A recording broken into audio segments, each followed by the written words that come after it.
Okay, we're here. It's 100 episodes. How's it going? How's it going, sir? I'm doing good. How are you? 100 episodes in, I can't believe it. Yeah, I know. I'm pretty shocked as well. I'll just center you here. Let me just figure. There we go.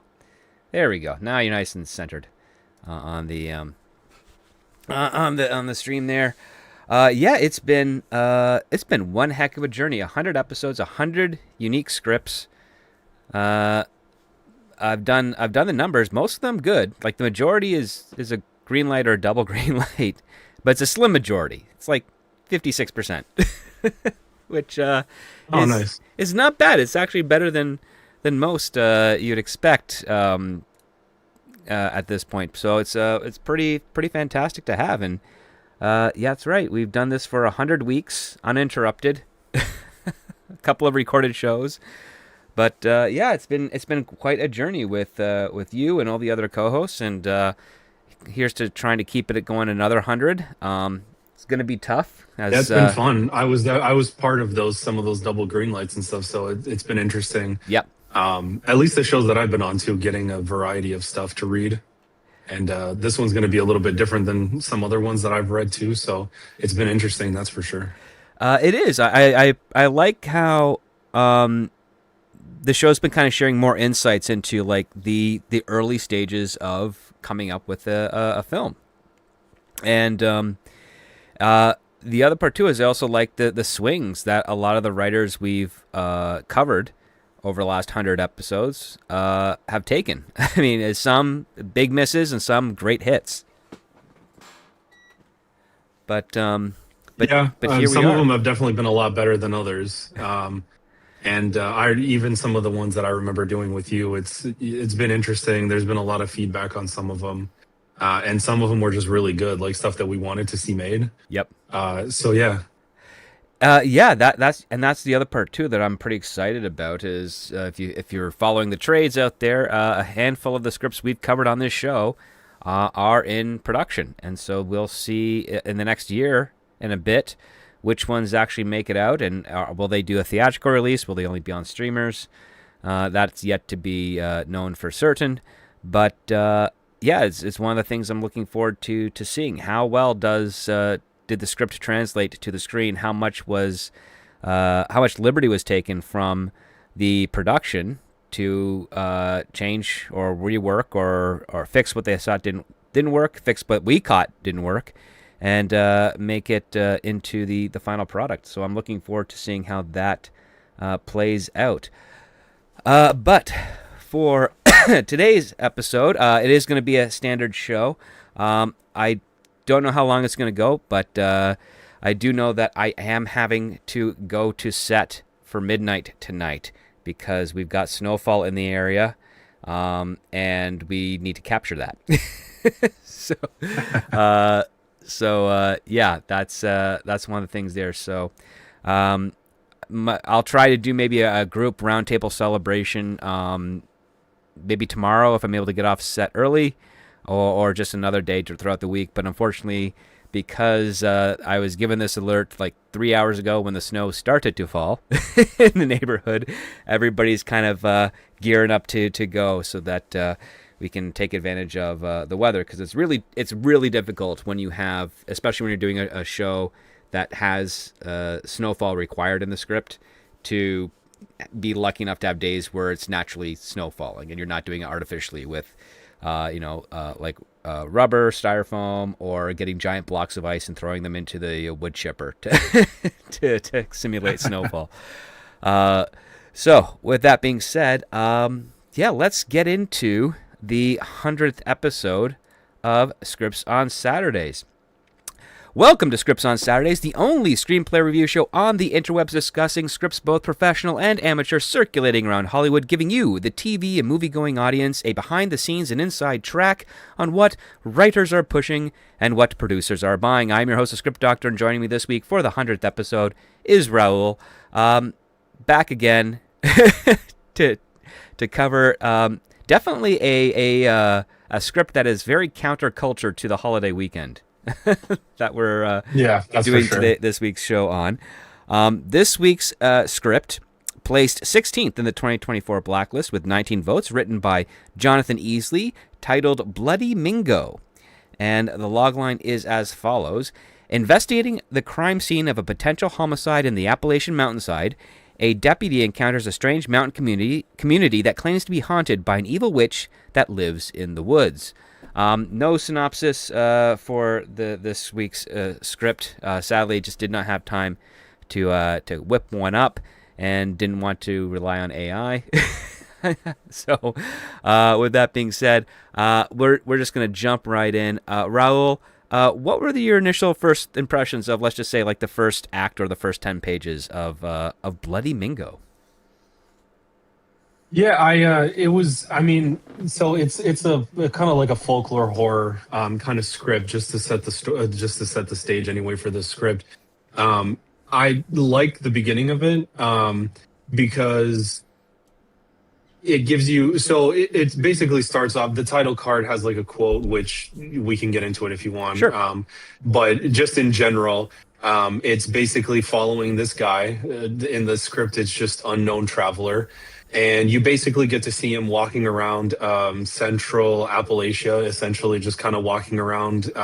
He's a traveler, he's a wanderer, so I don't know if he's homeless or whatever, but it's he's just wandering around. He's got his stuff with him, and he walks by all this stuff. The script this basically sets the stage for the rest of the script because it's a lot of very dense description. So as you're reading this, it takes quite a bit to get through just reading because it's a lot of descriptors, barely any conversation. Um, but yeah, you kind of hear this pastor over the it says over the shoulder or off screen or whatever, but Mm. just basically talking as he's sort of trekking along in the mountains, and you see him going along a highway. He sort of passes several motifs and things that come back up in the script later on that you get to see what ends up being our main character for the script pass by some of these same areas Hmm. that the traveler's going by. So, but yeah, essentially it's just setting the stage, basically introducing you to the area and the central Appalachian place where you'll see the character, our main character later on. It's very atmospheric. It's a lot of description, like I said, but it's set like a really cool scene anyway for where the rest of the script is going to take place.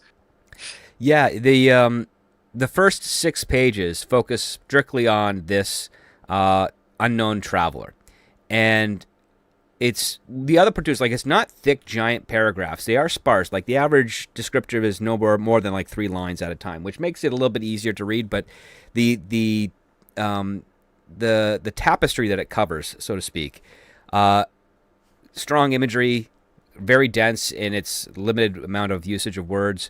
So it does kind of weigh on you a little bit. But the opening part of just following this unknown traveler, where he wanders into this town of, which is essentially, I guess it's called Mingo, the or at least the county is referred to as that, and he's wandering around. He follows, like, the train tracks. He picks up some various things that he finds of interest to him. He makes his way inside of like a diner, sits inside a booth, kind of tries to nap a little bit there. The manager, wakes him up and says, "Hey, man, I'm sorry you can't be here, but you can wait out back." And a nice little subtext here, because what ends up happening? Well, someone throws out a trash bag full of food, but it's not like slop food, like after cleaning off a plate. It's like just food that they're just going to get rid of, like would be stale by morning type of thing. And the unknown traveler is able to go in that and put a bunch of stuff in his hobo bag, so to speak, his rucksack, um, and kind of move along. And we follow him into the depths of the forest, and he's sleeps under the moonlight. He wakes up, he goes to the river, he starts washing himself, and when he kind of gets dressed again, that's when we see this other character who is described as like a granny source. Like she could be your grandma type of deal. She's holding a rusted out bird cage contraption. She's waving her arms around, not really making any noise, but she's doing this outside this area of the forest that has a few mirrors kind of hanging around the trees in an oddly positioned area. And it's very creepy because you're wandering through this forest and you're able to glance at your reflection. The unknown traveler, when he looks at it, he thinks it's someone else, and it startles him for a bit. So you have that little moment. But then after the unknown traveler sort of like makes eye contact with this granny lady, turns around, he's just covered by this giant shadow. We don't see what it is, but then we cut to black, and then we're introduced to our main character. This part, the character introductions from this writer are a little bit dodgy because we're introduced to Lex Caudill, 30s, running full tilt, ahead of two EMS workers, but we don't know if Lex is a guy or a girl until the next set of lines. So we immediately, Lex, you're going to assume Alex is most likely a man. Why would a girl go by Lex and not Lexi or something, or Alexa or whatever? But we follow her when we find out it's her on the next page of her introduction.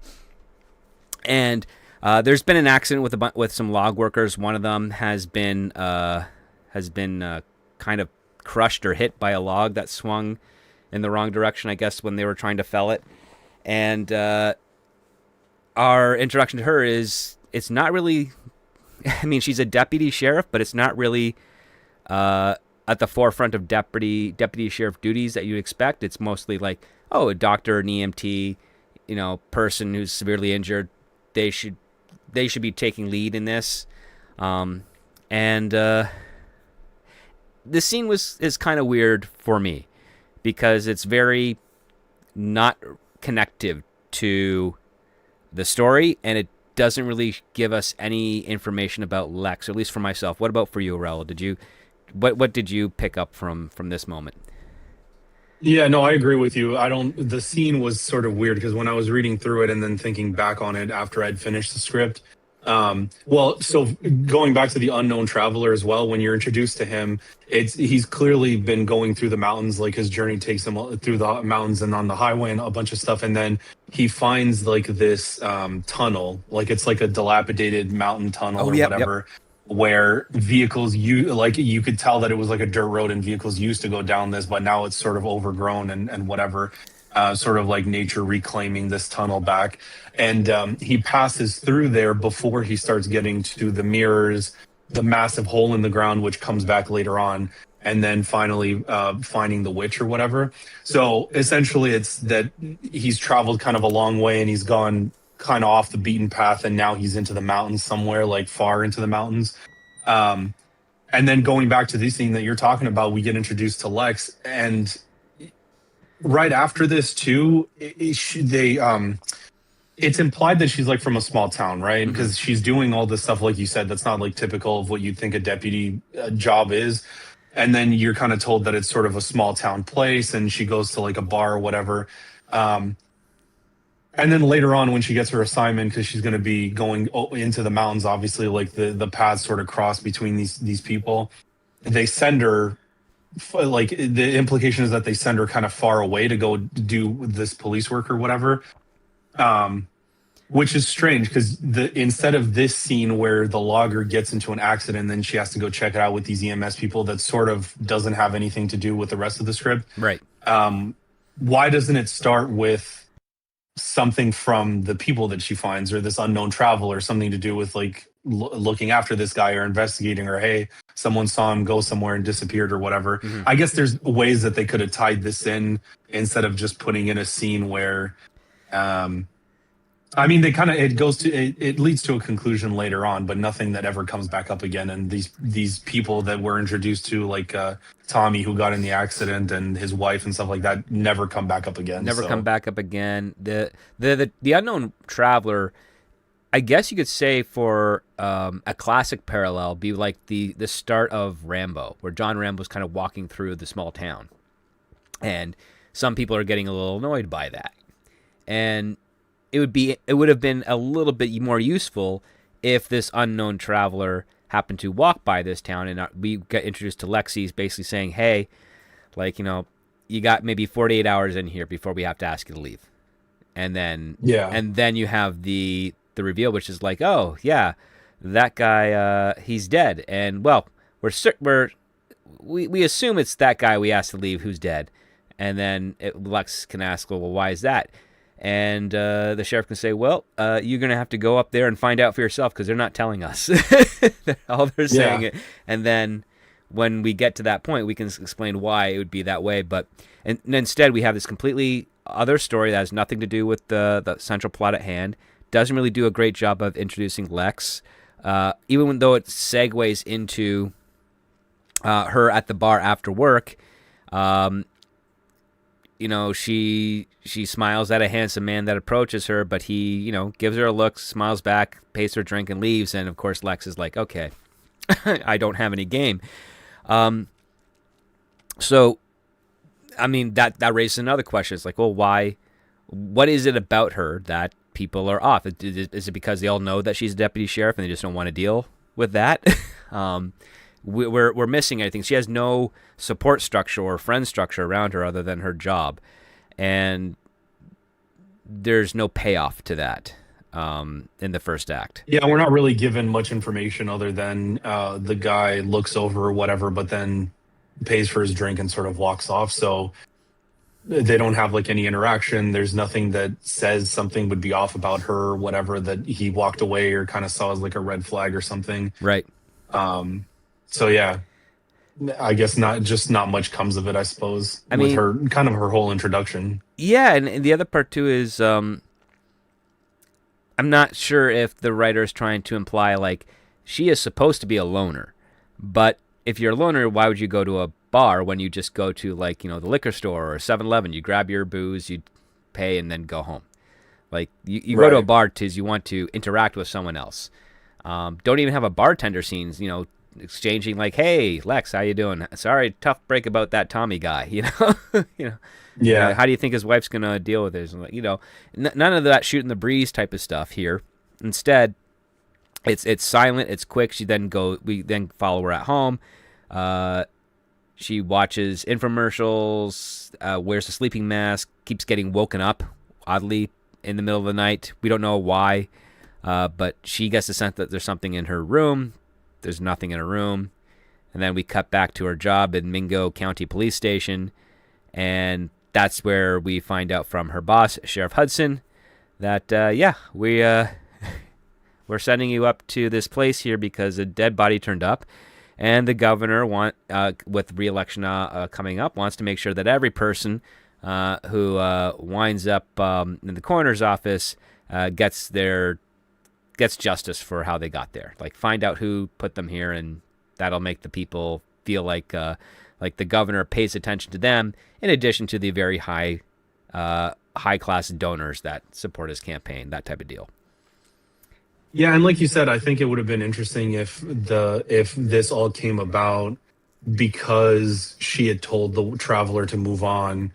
It was making people uncomfortable or whatever, like sort of tie them together before this comes up, like this, where he's like, hey, go investigate. And then you as the reader of the script find out that it's the traveler.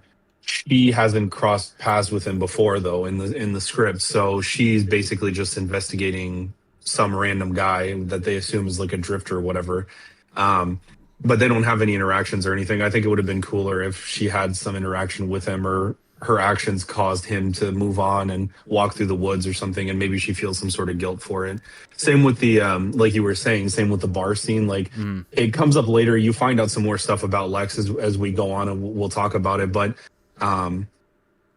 the scene itself in the script doesn't give you much information. Like maybe later on you could tie the pieces together yourself and go, oh, maybe the implication was supposed to be that she's troubled, or like you said, she's a loner or whatever, but you don't really get a sense of that just reading through it. You kind of have to put the pieces together yourself later on, which never makes for a good it just doesn't make for a good character development when you're the one having to sort of piece it together and it's not like shown in some way. I guess what you're supposed to, you were kind of having to go back and be like, oh, maybe that's what they meant by this thing, or um, same with the. Well, goes back to what we were talking at the beginning. Same with the insomniac thing. She wakes up in the middle of the night, which was the scene right before she ends up in the police station, and she sort of jolts awake and stuff like that. And I think the descriptor in the script says something about her being like a hopeless insomniac. Yeah. But again, nothing else besides just the descriptor. So I think you're kind of just left having to put the pieces together by the fact that maybe her TV's on all the time and she gets jolted awake in the middle of the night and sort of goes hello, thinking something's there or whatever. But nothing more than that. So it's not immediately, not that it's immediately obvious, but it's just not obvious what they're trying to get at, I suppose, as you're sort of going through the beginning part of this. Yeah. And then as the information sort of breadcrumbs later on, you can kind of go, well, maybe that's what they meant with this scene, but I don't know. It's a little bit. I don't know if that's how you felt, but well, I felt that it was missing an extra qualifier. So, like, when you're dealing with like puzzles and puzzle pieces, you essentially are, like, you got the image and then you have the shape of the puzzle piece so that you can figure out where you connect it to. This one, I got the image, but I felt like I just didn't get the shape of the puzzle piece to create an allegory here. Yeah. Like, I knew it was a piece, and I'm like wondering, okay, well, is there a round tab at the top? Is there a gap in the middle? And then is there another gap in the bottom? I don't know. All I know is, like, we got this little clue here. It doesn't seem to fit anything that's come before.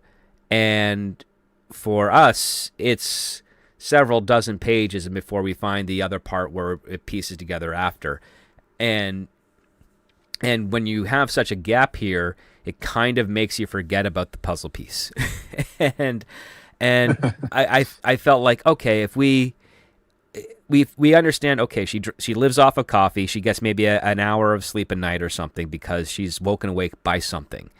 Well, in this case here, and especially given that the genre is relatively horror, have fun with, you know, the noises. Maybe we are getting a sense of what she hears.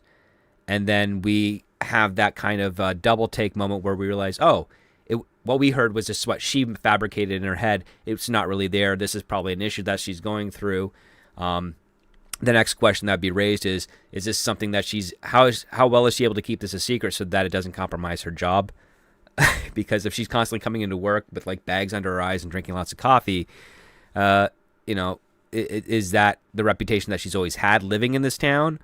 Or is that something that is new, recent? Like, we don't know. There's so much information missing, but it doesn't take much effort to give us the next piece of the puzzle so that we can understand and believe, like, oh, okay, yeah, she's got this little tick about her, but it doesn't compromise her job or ability to work. And that tick makes her an interesting character that the rest of the people at her job and the rest of the people in town, you know, acknowledge but don't really pay it much mind. But it is a little bit of something of suffering for her, and she copes with it this way by, you know, drinking lots of coffee and focusing on her work and not really interacting with anyone else, just to get through whatever this is one day at a time. I am glad that we didn't get a scene with her and a doctor trying to explain any of this. But yeah, as you were saying, Raul. Yeah, well, I was going to say, which is funny because later on you do get exactly what you're talking about, but it comes later in the script. So it almost feels like this is supposed to be a lesser version of what we're going to get later on. Yep. It's almost like it's building, like it's getting more intense. However, because of the way that it's introduced in the script and the way that literally the way that it reads, you don't get the sense of the fact that it's building. Like I said, you kind of read through, then you look back and go, maybe this is what they're talking about. And like the only reason I could put it together that way was because I think something the mom later on says that's like it gets more intense the closer you are, whatever. Mm-hmm. We'll cover it later when we talk about that part. But it's almost like it's building on, like it gets more intense or whatever as she goes up into the mountains and starts investigating this thing or whatever. But again, it's not the pieces sort of aren't connected that way. It's like you said, you're missing the shape of the puzzle, so you're sort of like later on you get the whole image, but you go, I don't know if that was satisfying the way that it came together. You know what I Yeah. mean? Yeah, So it feels like an abstract painting that you're watching the painter paint, and you have to really wait until the very last brushstroke before you actually see what it is he's painting. Like you just cannot comprehend exactly how it's going to yeah. look at the end until that those final brushstrokes, which great for the imagination of the painter, and great when you have the final product to present. But for a living document that essentially a screenplay is, as it connects to visual imagery, you just need that. You don't need to tip your entire hand all the way through. Like, just don't spoil everything right at the start, but give us a little something like an added piece of context, so that we can that's strong enough that we can remember, so that when we see these other examples coming through, we're following the building blocks that the writer is setting up for us to the reveal. And even then, like, the reveal itself, still very vague. Don't quite see it come into play. And yeah, it's the characters that do know about it don't reveal enough for us to understand the rules and why it's important, or even why it's a thing out there. But before we get to that, we'll get to, like, she gets assigned to go up to essentially the small neighborhood, which is borders on a large area of land that's unincorporated, and there is rumors of villagers living in there. Like, they've got their own kind of Oh, community. and one other thing I was just going to say real quick before we move on. I was going to say it doesn't.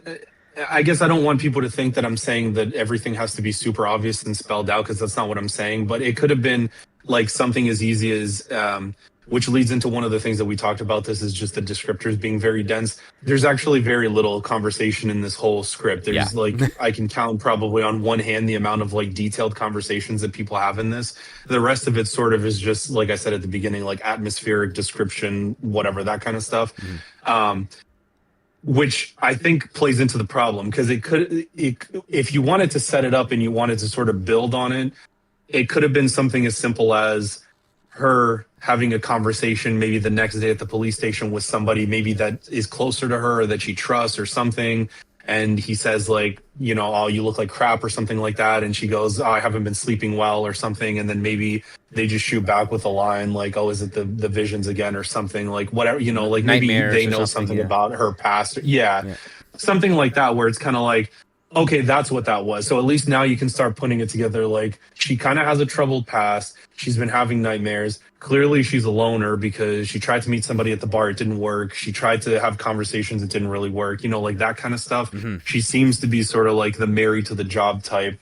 And those are sort of the little clues that you can drop along the way that sort of make the journey and the reveal and stuff more satisfying by the end, which I didn't get out of this. So I guess that's sort of what I was trying to drive at when I was saying that. Oh yeah, no. Those are some really important aspects, because you're very right. There is very little conversation in the script. Definitely trying to establish a lot of mood.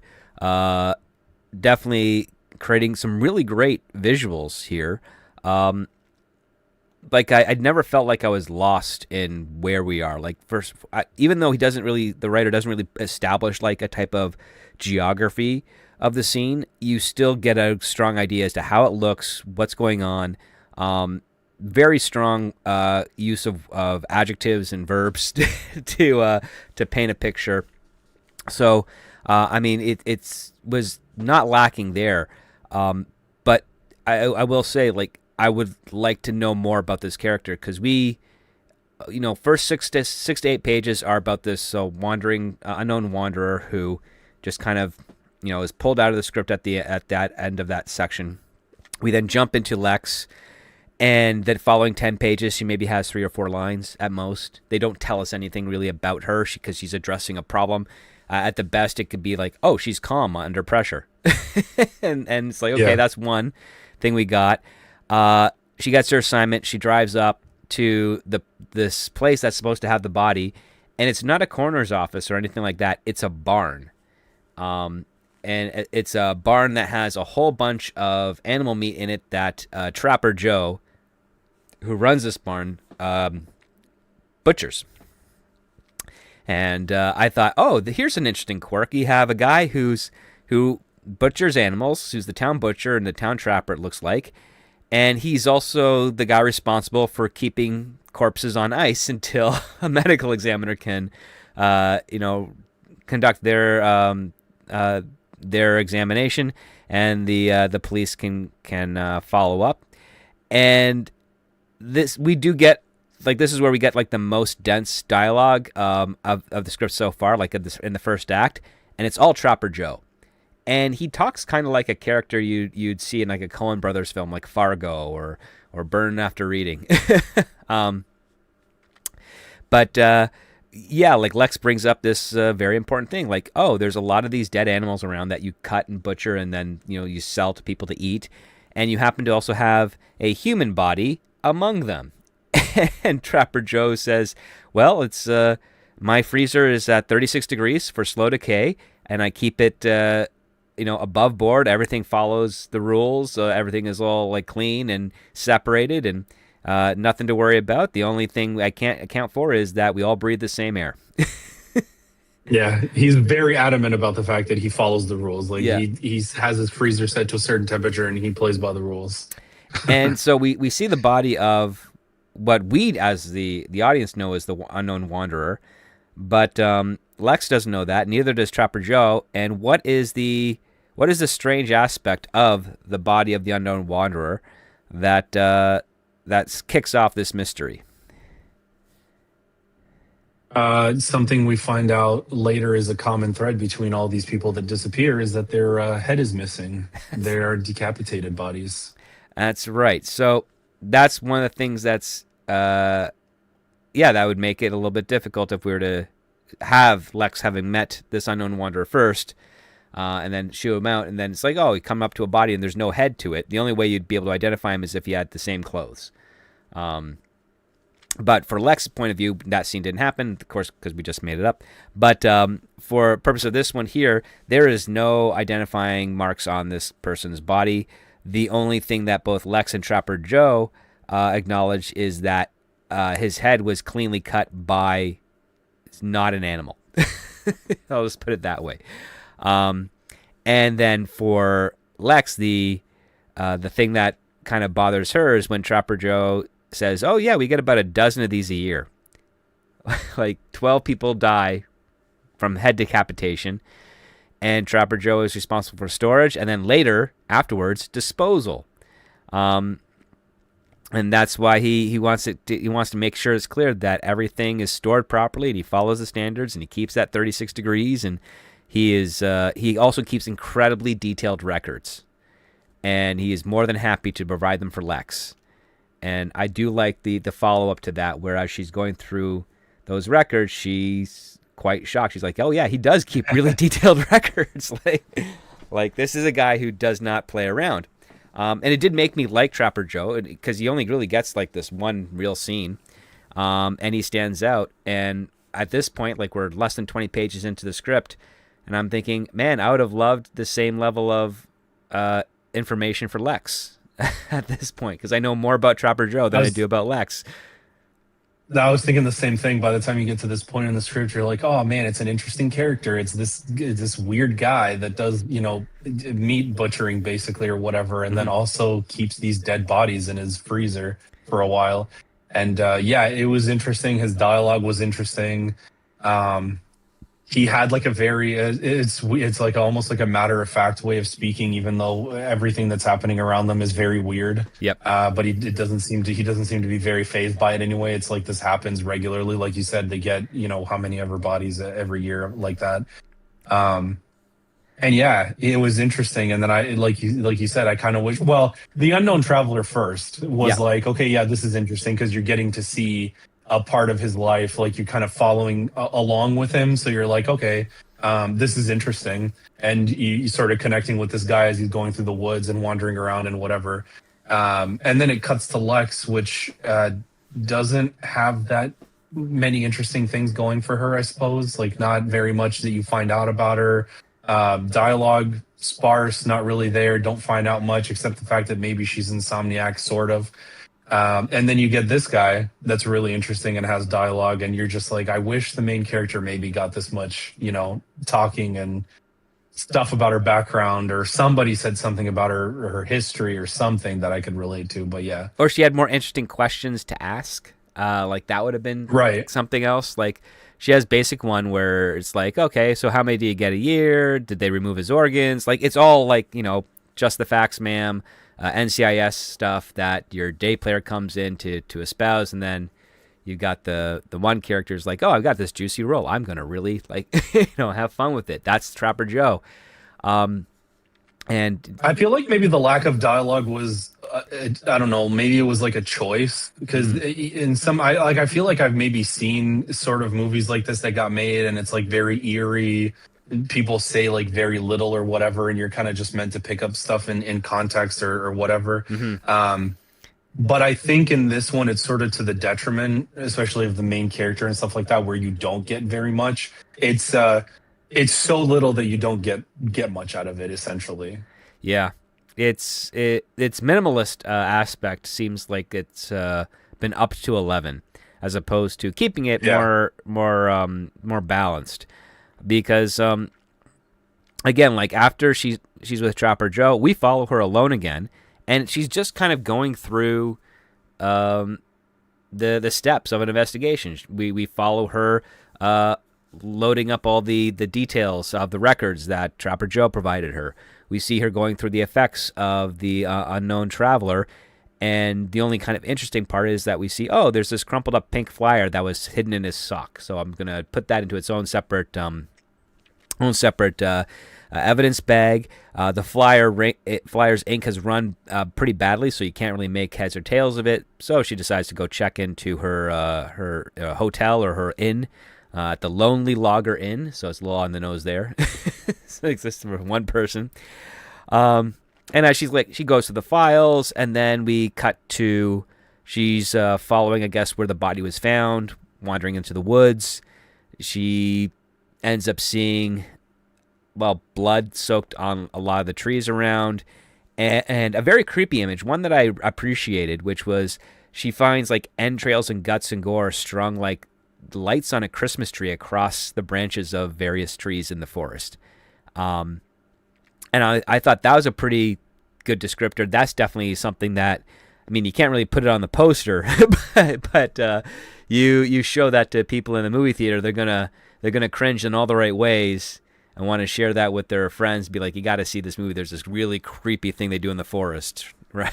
Right. So yeah, I I will say appreciate for that. the amount of issues that I had or whatever with some of like with the lack of dialogue and some of the stuff like the characters, the horror and sort of folklore elements of this and the atmosphere that he creates and even the description like you said at the beginning of a lot of the places and stuff, very good, very eerie, and the horror aspect pulled me into a lot of the script actually, even though I wasn't getting much from the characters. Hmm. I think the horror aspect kept me going and it made the read still very interesting. um and yeah, it was a lot of imagery like that, like the strung up like entrails and stuff, and there was a couple of bodies that they found like kind of splayed and they were missing their chest and stuff, so it was Hmm. basically like hollowed out and all that kind of stuff. It was very good, like it was very, I like that part of it. The horror element was pretty on point, I would say. No, I would concur. The one thing that did left me asking myself a question. It was the end of page 19. It's where we see that she's in the woods during the day, and it's right after she kind of reads some of the files at night in the hotel room, and we get Lex's reactions. Like she winces in disgust as she's hit with a splash of gore on her face, and then we come to back into her room in the end of the night, and Lex calmly opens her eyes. So I'm looking at this scene like, oh, this was a dream or a vision or something.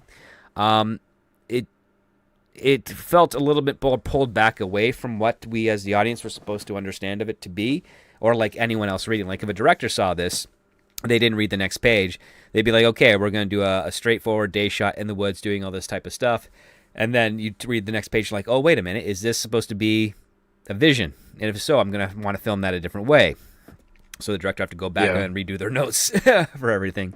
Whereas you could probably just say like, exterior woods day. Lex walks through the trees. There's a dreamlike aspect to the atmosphere around her, or something. Or I mean, I get it. I get it. It's like you're trying to do a little bit of a shock value of show or something, and then her reaction, instead of her kind of bolting up and being kind of paranoid like what we saw initially in the first time, she calmly opens her eyes and finds that she's in the dark room with static on the TV, and all the files just spread across the bed, the bench, the table, her corkboard that she set up, and we find out, yeah, it's been the middle of the night, but we Yeah, and it's weird the because transition is usually weird. when you have yeah, because usually when you have something like this and then you read the next page and you go, oh, like it was a dream, usually there's something like off about it. But when you read this, there's actually like something very similar happens later on. Hmm. This could almost you could like cut and paste this later on in the script and it would be pretty similar to something that happens. And so it's weird because you don't like it reads like this is actually her just going through the script and then all of a sudden it cuts to back in her or in her room or whatever at night. So you know what like you know what I mean, like usually most of the time when you get like a scene like this there is that like dream aspect to it and there's something weird or different about it, Hmm. or it's like kind of all the puzzle pieces are there and show up at once and then cut and reveals that she's actually in the room and it's a dream or whatever, something that wouldn't have actually happened later on. This is very close to something that happens later on, so you're kind of like, Hmm. I don't know, it just feels weird, like the I guess the point of the scene or whatever is just kind of lost on me when you sort of read it because you're like, this could have actually happened, so I don't know why it's in here. Yeah, I because guess I I would don't look know. at it more like if she, like the last line is she winces in disgust as she's hit with a splash of gore on her face, and interior lonely lodger in. It'd be more interesting if she like brought her hand up to her forehead as she opened her eyes calmly, as if to wipe away what hit her on the face, and then we can make that connection Yeah. because the action is now continuing as we get the understanding of it. But instead, it's like nope. Lex calmly opens her eyes and she's splayed out in bed, like that's it, and it's like okay, so Yeah. it feels very divorced as opposed to connected. Because even then, like for someone with a vision, there would be some sort of physical reaction you'd want to convey to be like, yeah, this what I just showed you was a dream. This is how she's processing it right after the fact. You could still have that calm aspect, but you just have that one part where what she experienced felt so visceral that her physical body reacted to it at the same time. I mean, because I've read other scripts where people are like, "Oh yeah, this happens to them," and something it goes on their face, and what happens? Well, we go to the room, and yeah, there's a leak in the roof, and the water's dripping on their face, and that's kind of where the bridge happens. It's like, oh, the water dripping on her face connected to the gore dripping on her face, and that's why, she woke up. Type of deal. But for this here, yeah, it just felt so divorced that I was like, oh wait, I got to reread this again because now I realize, oh, this was a dream, but it Yeah. felt like a straight thing. But what I appreciated is that she didn't go back to sleep. She goes to the diner. It's like 3 a.m. or something, and yeah, she gets her coffee, and then as daylight approaches, she's in her cruiser, tired and worn, and just kind of like driving around, trying to figure out what to do until she finds that purple flyer that looks very similar to the one she found on the unknown wanderer's body. And this flyer is for a Pentecostal tent revival led by Pastor Duncan Ravenhill down at Tackett Creek, and so because these are the only two correlating pieces of evidence that she has found so far, we end up going into the tent revival. So, Raul, share with us what's going on in this tent revival with Pastor Ravenhill. Yeah, so she finds the flyer. He gets to the tent, and basically they're having like a sort of revival night. Exactly what you would imagine it being. It sort of looks almost like a little cultish, but there's a bunch of people there. There's a huge tent, and in the back, I think it says like there's like a trailer house or something like that. Like Hmm. it looks sort of run down, but there's this huge tent set up, and there's a bunch of people there clapping and singing and chanting. And um, the pastor gets up. He's talking about revival.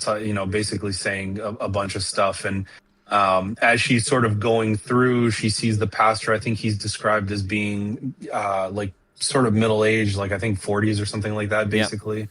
And he's basically leading the revival sermon or whatever you want to call it. But there's a lot going on, and he seems like pretty charismatic and stuff. But there's something kind of weird about him, I think they said. And yeah, they get into this bit, I guess, where they they put like two baskets or something, right, like up on the stage. Yep. And as he's going through, it's actually two snakes. So he sort of reaches in, and the snakes are like crawling up his arms and stuff. And this is all while he's still saying a bunch of stuff. He's almost like a I don't know, like a revival, but sort of like you get the doom and gloom, like apocalyptic imagery or whatever as he's talking.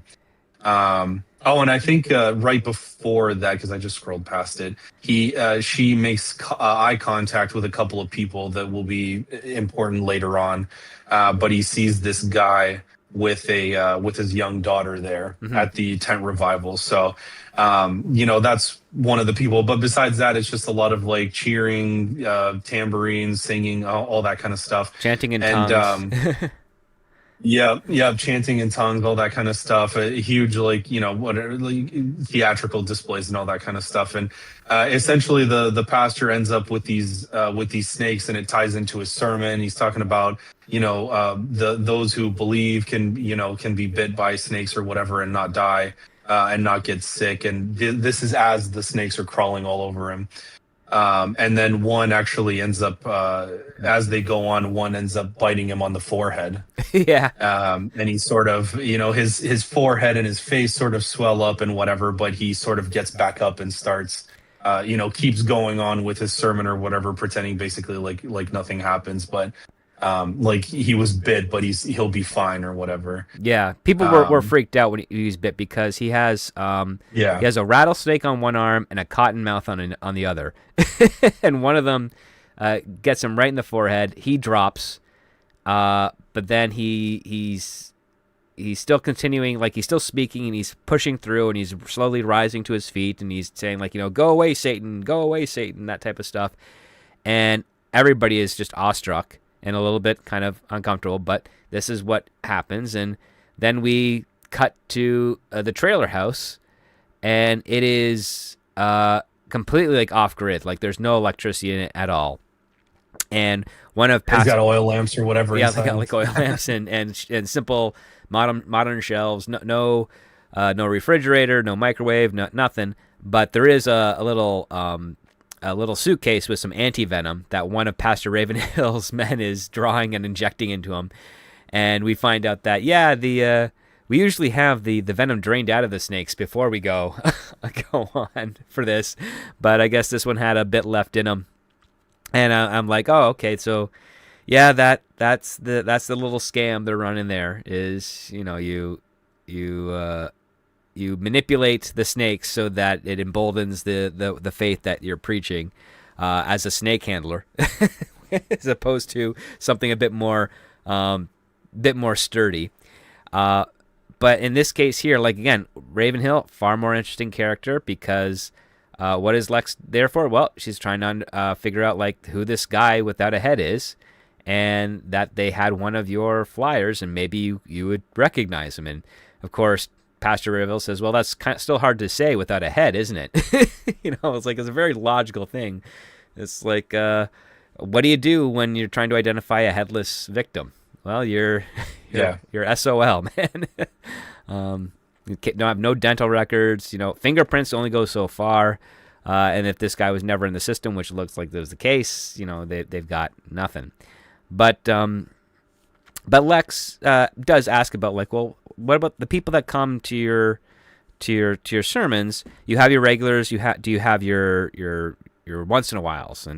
And he basically says like, yeah, we, as far as I can know, all our regulars are accounted for, and for the ones that aren't, that's harder to say. But you can talk to this guy who lives kind of out in the woods named Otis Netherby. They call him Uncle Otis, and he has his own little community in the woods. So maybe you can go talk to him. And if there's any sort of person without any ID, might be that might be the person to talk to. And I did think it was kind of interesting how Pastor Ravenhill's assistant Roy tries to refer to what Uncle Otis has as a cult, and Pastor says, well, we don't like to use that word because some will try to claim ours as a cult too. Yeah. Yeah, that was pretty funny because it's a little on the nose of what's happening anyway, and it's kind of funny because they're like you said, instead of any sort of substance or whatever, most of what they're doing just seems to be based on theatrics, with the snakes and stuff like that, and getting all the venom out of them before they go out and that kind of stuff, which is kind of funny anyway. Yeah, I mean, this is where I was going back to, like, oh, we got another little Fargo thing here, where it's kind of played straight, but there's something silly kind of going underneath for it. But I mean, especially to the point where when Lex says, like, okay, can you point me in the direction? He's like, I'd just be pointing you at the hills and the mountains. Like, they move around here and there. So, go in this direction, and then you will probably pick up where their trail leads. So then that puts Lex kind of back to square one again. She doesn't have the guy's ID. She does know this Uncle Otis character, but now she has to figure out, well, how to find him. And she has very little to do. So eventually she's just going to have to be driving around the roads near to the forest until she finds a path that kind of leads off for where this village might be. But we go back to her in the logger inn, and she's got her map up, and she's got all the records that Trapper Joe put together, and she's kind of trying to make a pattern. And one thing that she does find is that, there's a small portion of the valley that's blotted out where nothing has happened, but all these other bodies have been found around it. So maybe that's where she has to look. But as she then, packs in for the night, what happens next while she's in her hotel room? Yeah, she basically looks at all the stuff that she has, and essentially she's, like you said, I think she realizes that's where she has to go. But then later on, she's trying to fall asleep. Her papers and stuff all still about the room, and all her stuff that she needs, or all the files that she has. And then she gets a miner, like a guy in his 40s, walks silently past her bed while she's there, either sleeping, or I guess you could sort of infer that she's suffering from one of her insomnia induced visions, or whatever you want to call it, and sees his silhouette sort of he's huge. Like, he's described as, like, I don't know, like a 7 foot tall or 8 foot tall or whatever guy, and he's kind of huge, and he's sort of dirty. And I think he doesn't really stay. He ends up walking past her and sort of going into the bathroom. And then she sort of pops awake, tries to follow him into the bathroom, and realizes that there's no one there, but she continues hearing this sobbing that's coming from this guy from behind the shower curtain. So she, kind of grabs her gun or whatever, I think, and then it gets, like, louder and stuff as she opens the door and sort of goes into the bathroom. And as she pushes inside, she like rips the curtain open or whatever, and sees this guy sitting in the shower. And I think that's where she gets a good look at him and realizes that he doesn't have, like, any whites to his eyes. It's all just, like, blacked out eyes and stuff, and he's sitting there in the shower. He's covered in soot. He's asking questions like, how'd I get here? Can you help me? I shouldn't be here. It's definitely would come across as a really creepy scene. And then it cuts to, Lex is asleep in bed. She opens her eyes from the dream, confused. Everything's dark, but the bathroom light is on where it wasn't before. And then when she goes into the bathroom, she sees traces of, like, coal soot and dirt in the tub that shouldn't be there. And Yeah. yeah, it's really Well, this sort of ties into this. I guess this is what I was talking about before, where like this kind of ties into the sort of insomnia thing that she was having before when we were introduced to it in her house, back in where she actually lives. yeah. And I wish that it was sort of. I wish that it was like a ramp up to like maybe she had like a little bit of that, or maybe she heard some crying before in her house or something, Mm-hmm. and then she has this sort of vision here. I don't know if you want to call it a vision or a nightmare or whatever, but where she hears the crying again, and maybe she recognizes the crying this time and sees that it's coming from this person. Just sort of something to like build on it, because I feel like I said the intention here was that her visions are getting worse the closer she is to this area, or as she gets closer in contact with her past, or whatever you want to call it. Right. Um, but it's not written that way. I'm just sort of inferring this stuff from the script, or sort of, I don't know, maybe it's just my head canon trying to make sense of it or whatever. But it's not actually written that way in the script. So I think it would have been cool though if it built on it, something like that, where these visions are getting more intense. Maybe they become a little bit more debilitating as she actually starts to see the stuff around her or whatever. Um, but yeah, you don't really get that. Just like the previous scene that you didn't know was a dream that ended up being a dream. It just sort of cuts to her back in bed and she's asleep, and yeah, she sees like the soot and the stuff that's not supposed to be there, like the light on. But there's not really more to it than that. So Yeah, and this is the first inclination that we understand that she's getting visions that are hyper lucid, and we don't know whether these are hallucinations or actual things of what's going to happen, because this is also the first time we've seen the miner. Like we haven't seen it before, so we're missing a little bit extra context. So we've got this new mystery, this new thing going on. Oh, is this miner the one that's doing all of these murders? And if so, why is there evidence that the miner was in her room, and yet he's not there? Like he just kind of vanishes.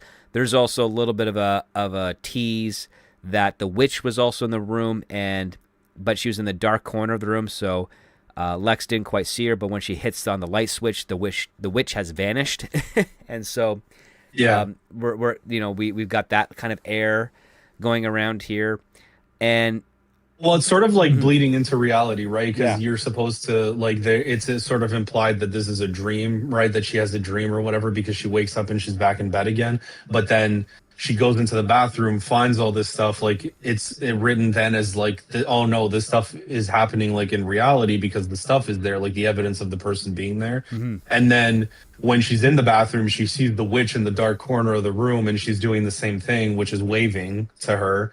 And then when she goes back or whatever after she grabs her gun, she's gone. So you're kind of like, is this reality? Is she having like a dream again or a vision or whatever? But it doesn't say that she goes back to sleep or she's back in bed or whatever at that point. So I think it's kind of implied that now it's happening in real life, like she's actually seeing stuff in her waking hours or whatever. like So yeah, could they be visions or hallucinations? We're not sure. yeah. Because we get that glimpse of the witch, and we've seen the witch already before, we as an audience can now understand, okay, there's something connection going on here. And instead of Lex kind of following up with her investigation, she decides, I'm going to go visit this trailer park I know about and knock on the door. And when Gladys, the person who lives there, asks who it is, Lex says, it's Lex, your daughter. And we find out, oh, this town that Lex has been assigned to, she's from here. And her mom's still alive. And her mom is a hoarder, like of the nth degree. I mean, the stuff that's described in her trailer, I will give it props to Jonathan Easley. Like he conveyed smell without having to talk about the smell. Like I could just every inch of the place is covered in trash, random collections of papers, wrappers, empty shampoo bottles, crusty tin cans, stacks of filthy dishes and old toothbrushes. Jars filled with milky liquids and gelatinous semi-solids. Like, oh, that's... The milky liquids and the solids was so gross when I read that. I was like, what even is that? I don't yeah, gross. it's like foggy water or something. You're like, oh, what happened there? And of course, again, the only response that Lex has is just to say Jesus, mom, like from the reaction of everything. But we find out Yeah. like Gladys, she's 50 years old. She's only like 2 decades older than Lex. She's in squalor conditions. There's a rat living with her, and there's like thousands of cigarette butts all over the place. And what is Gladys doing? Well, she's drinking a lot of booze. And she's drinking it like straight out of a filthy cup. And and even though she has like flatware that's still in the box, and Lex says, "Hey, you should just use the new ones right there." Gladys's response is, "That's the good stuff for when your daddy comes home." And in this scene, we understand that, well, her father died in a plane crash 2 decades ago. He's not coming back, and Gladys is telling her like, "You stop that silly talk. They never found his body. Lots of folks go missing, and lots are found. People never thought he'd be back. Hell, you're here, aren't you?" Like, which gives us a lot of information that Lex took off at some point and came back. But what then triggered or changes the flow of the narrative is that you know Lex tries to claim that Gladys is delusional, and Gladys says, "No, it's not delusion. It's just like you refuse to deal with your visions, and I've seen them too." And then she's like, "You've seen the guy too."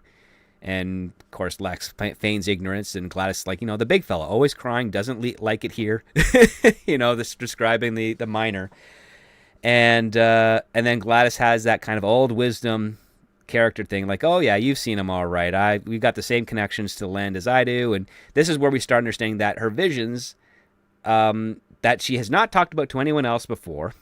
We've only been able to see the glimpses here. This is where the next puzzle piece that actually has a shape lands and gives us the information that there's some sort of supernatural element within her family where they can see visions about what's going on around them, specifically in this region. And the closer the family members are together, the frequencies are stronger. They see them more vividly, and the connections are more clear. And what is Lex's response to this? Well, she refers to them as night terrors. But I want to get a sense from you, like, of Gladys and how she treats Lex, and how did you find this detour of the story when it was presented?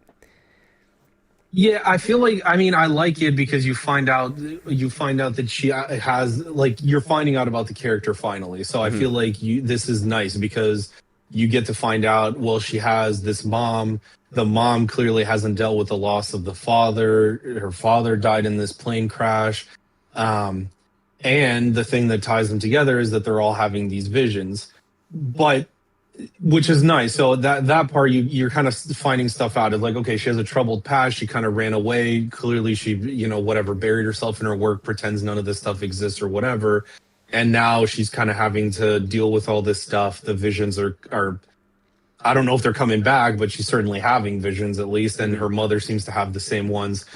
But now that I think about it, actually, now that we're talking about it, I'm kind of wondering, this scene sort of calls into questions the rules of this universe as well, because now I'm thinking, well, if the mother's seen them and the mother knows about the minor, I'm assuming she's probably seen the witch as well at some point, because they usually come together. Yeah. And there's eventually, when she goes to the mountain town and meets Otis, he sort of describes some rules of this universe and how this works, or this world. But uh I'm wondering, like, so the mom has seen these people. Has she never done anything or said anything to them or acknowledged their existence either, or whatever? Because it's sort of implied later on that the more you pay attention to them, the more it sort of gives them a basis in reality, and then they can do stuff, Yep. or they grow in strength or whatever. So now that she's saying all this stuff, I'm kind of wondering, like, did she go her whole life having these visions but just never acknowledged that she was having them, or never interacted with them, or whatever? Because how does she keep them at bay? So anyway, now that I'm thinking about it, it's sort of bringing up more questions than anything with this scene. I don't know if you thought that the first time you read it through, but now that I'm thinking about it again, I'm kind of like, shouldn't have she been dead by now, because the rules that this universe sets up or whatever, I guess. I don't know. I was thinking something of that nature too, because we understand that she's drinking to cope with the visions, Yeah. and in addition to, like, her lost husband, and also she mentions that Lex had a twin brother, who was stillborn, and so yeah, I was kind of trying to wrap my head around this. Is like, okay, you have this woman who's married to a man. Both of them have these visions. Both of their children will have these visions too, and we know that's proof with Lex. Lex is in denial, but with all of these visions, is this the first time where the witches come into a factor, or were there other things going on here?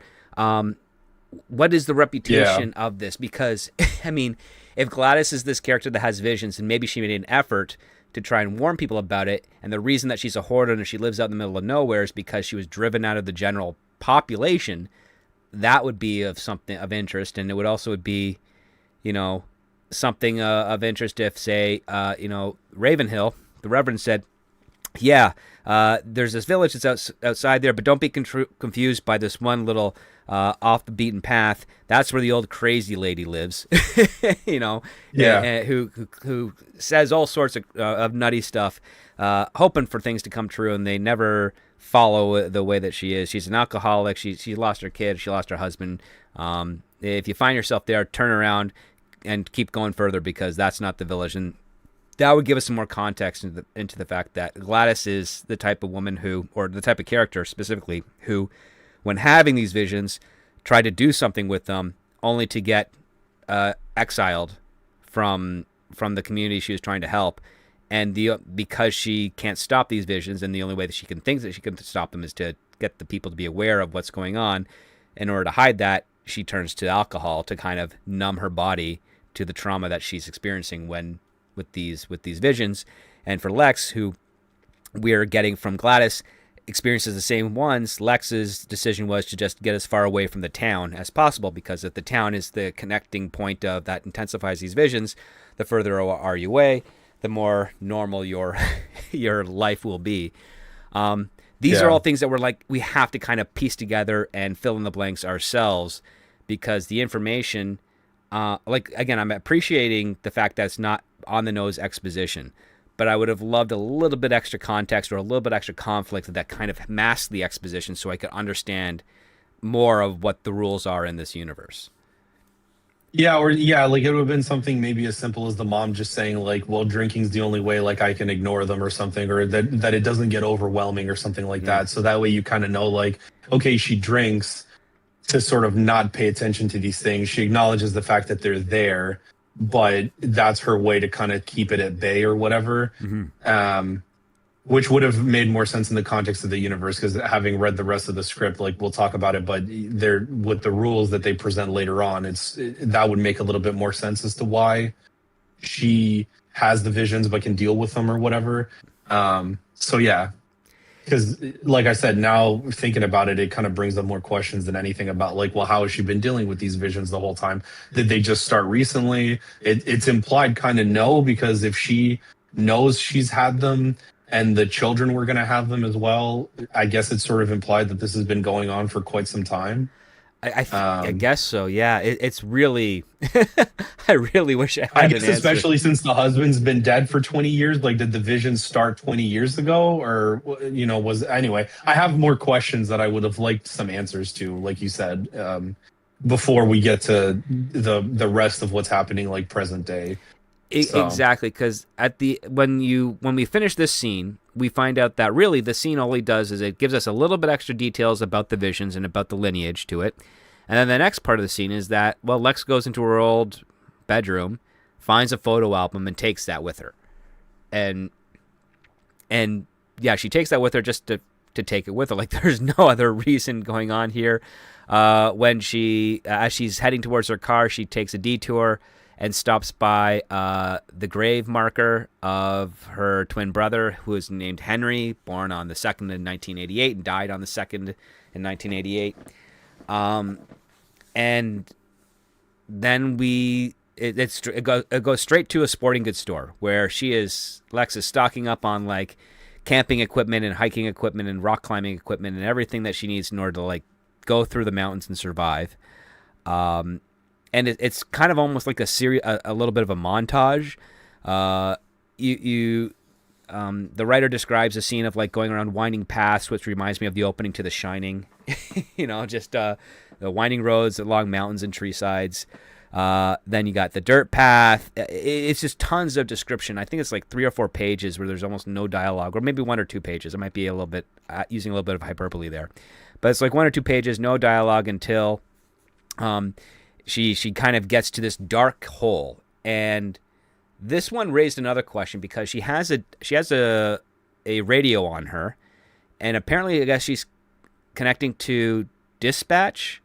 But is that for local police or is that her office? I didn't know like the context here. Like, who is she communicating with? Because we don't see any other police in this region other than her sheriff's department, which is a couple hours outside of this town. So I'm very lost as to who she's talking about. Yeah. Yeah, and the transmission that sort of comes through her police radio is like garbled, right? Because she's like trying to radio back or whatever, but they don't really hear, and it's like a bunch of static coming through and stuff. So, yeah, I don't know what it's connecting to, but then she doesn't really hear anything, but you do get like repetitive stuff that comes up from the beginning of the script because she hears the overwhelming sound of like insects at first, and then that quiets down and it's described as like this low grade metallic hum that kind of comes over like the eerie quietness after the insects have stopped, and then she's like there by the massive hole in the ground that doesn't seem to have like a bottom or whatever. And I think this is the point, right? The first time where she is now starting to walk by all of the similar landmarks that the unknown traveler at the beginning of the script walked by when you first see him there. And that's the massive hole that she walks by is the same massive hole that he went by at the beginning. And now you're kind of starting to see the same stuff sort of come up as she's going further and further into the woods. And then she ends up finding her way inside like a mirror garden, which is just dozens and dozens of mirrors placed in a way where every single one catches her reflection and also what's behind her. And she also like sees or catches the glimpse of a woman staring back at her through the mirror, and when she tries to look and find him, the woman's not there. We don't really get a sense of who this woman is. Is it the witch? Is it someone else? We don't really know. She follows the mirror garden to the riverbank where the unknown traveler kind of cleaned himself up before he was killed by the witch. And she's kind of making her way until she hears some tinkling bells approaching. And she looks over and she sees 5 children between 5 and 10 years old standing near the tree line. And they're all tethered together by a rope around their waists, daisy chain style. And we see the little girl that Lex saw at the church tent earlier. And she introduces herself, and the little girl, Ansley, says, "You shouldn't be out here alone." And then the kids just kind of wander back in through the trees, and Lex follows them.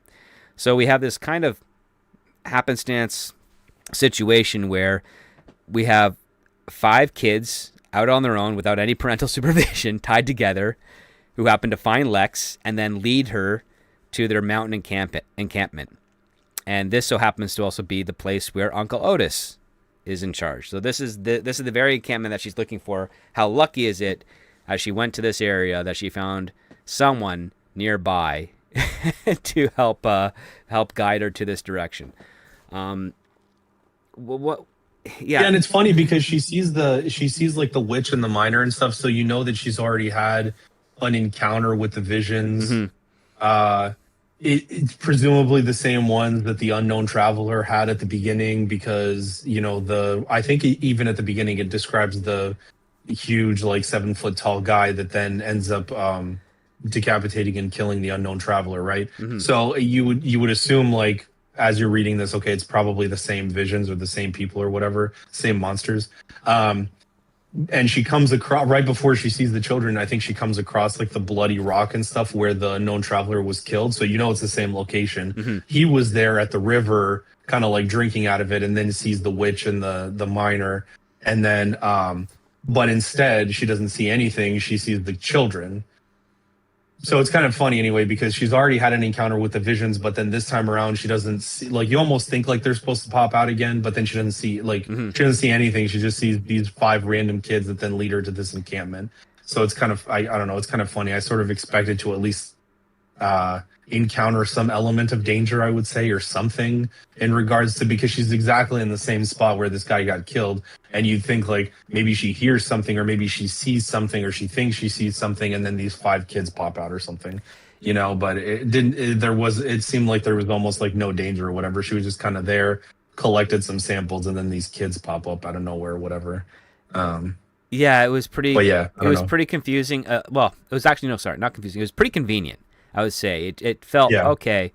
This it would have been more interesting to see if like the trail that she was following led her to the encampment as opposed to just five kids creepily coming out of the woods, daisy chained together by yeah, rope. Like I get the aesthetic view of it is interesting, um, but yeah, it just felt like he had this idea. It felt like the writer had this idea of a good visual, and decided to wedge it here, to create a little bit of an air of mystery, so that when Lex follows them, she gets exposed to this encampment village, where it just felt less of her. It felt like it robbed Lex of her detective work. In my opinion, yeah. like her skill level as of being like a deputy sheriff, like she should be able to kind of figure this stuff out with a little bit of her own agency, and then you can show in the creepy stuff. Like she gets to the start of the encampment, and what's the first thing that she sees? Oh, a group of five kids tethered together. Uh, like, hey, what's going on? Oh, we're going to school. School, where's that? And then they just lead her down through this town, and we get this exposure because the town itself, uh, beautifully described, but a little bit off on how it is, because it felt like he was describing a shanty town of sorts, because there's tar paper shacks and dilapidated woodsheds, but at the same time you have a bunch of these people that are chopping down trees and sawing off logs.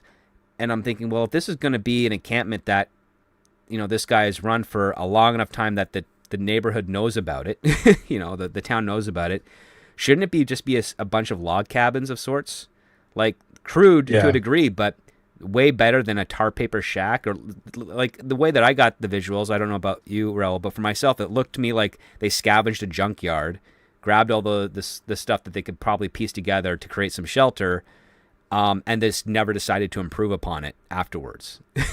Which, Yeah, because well, they say in earlier in the script too, when the people are describing them or whatever, that they basically is implied that they're like nomadic, sort of like they don't stay in one place for very long. So yeah, I got the same idea that it was basically just like scavenge stuff, like crude, enclosures, kind of just propped up against trees or whatever to sort of keep it up, like you said, dilapidated and all that kind of stuff. mhm. Because that's sort of the way that they're described. But yeah, if they're like it feels like there's something a little bit more permanent though about them now, Well, they have a like well. coming in and seeing that. Right.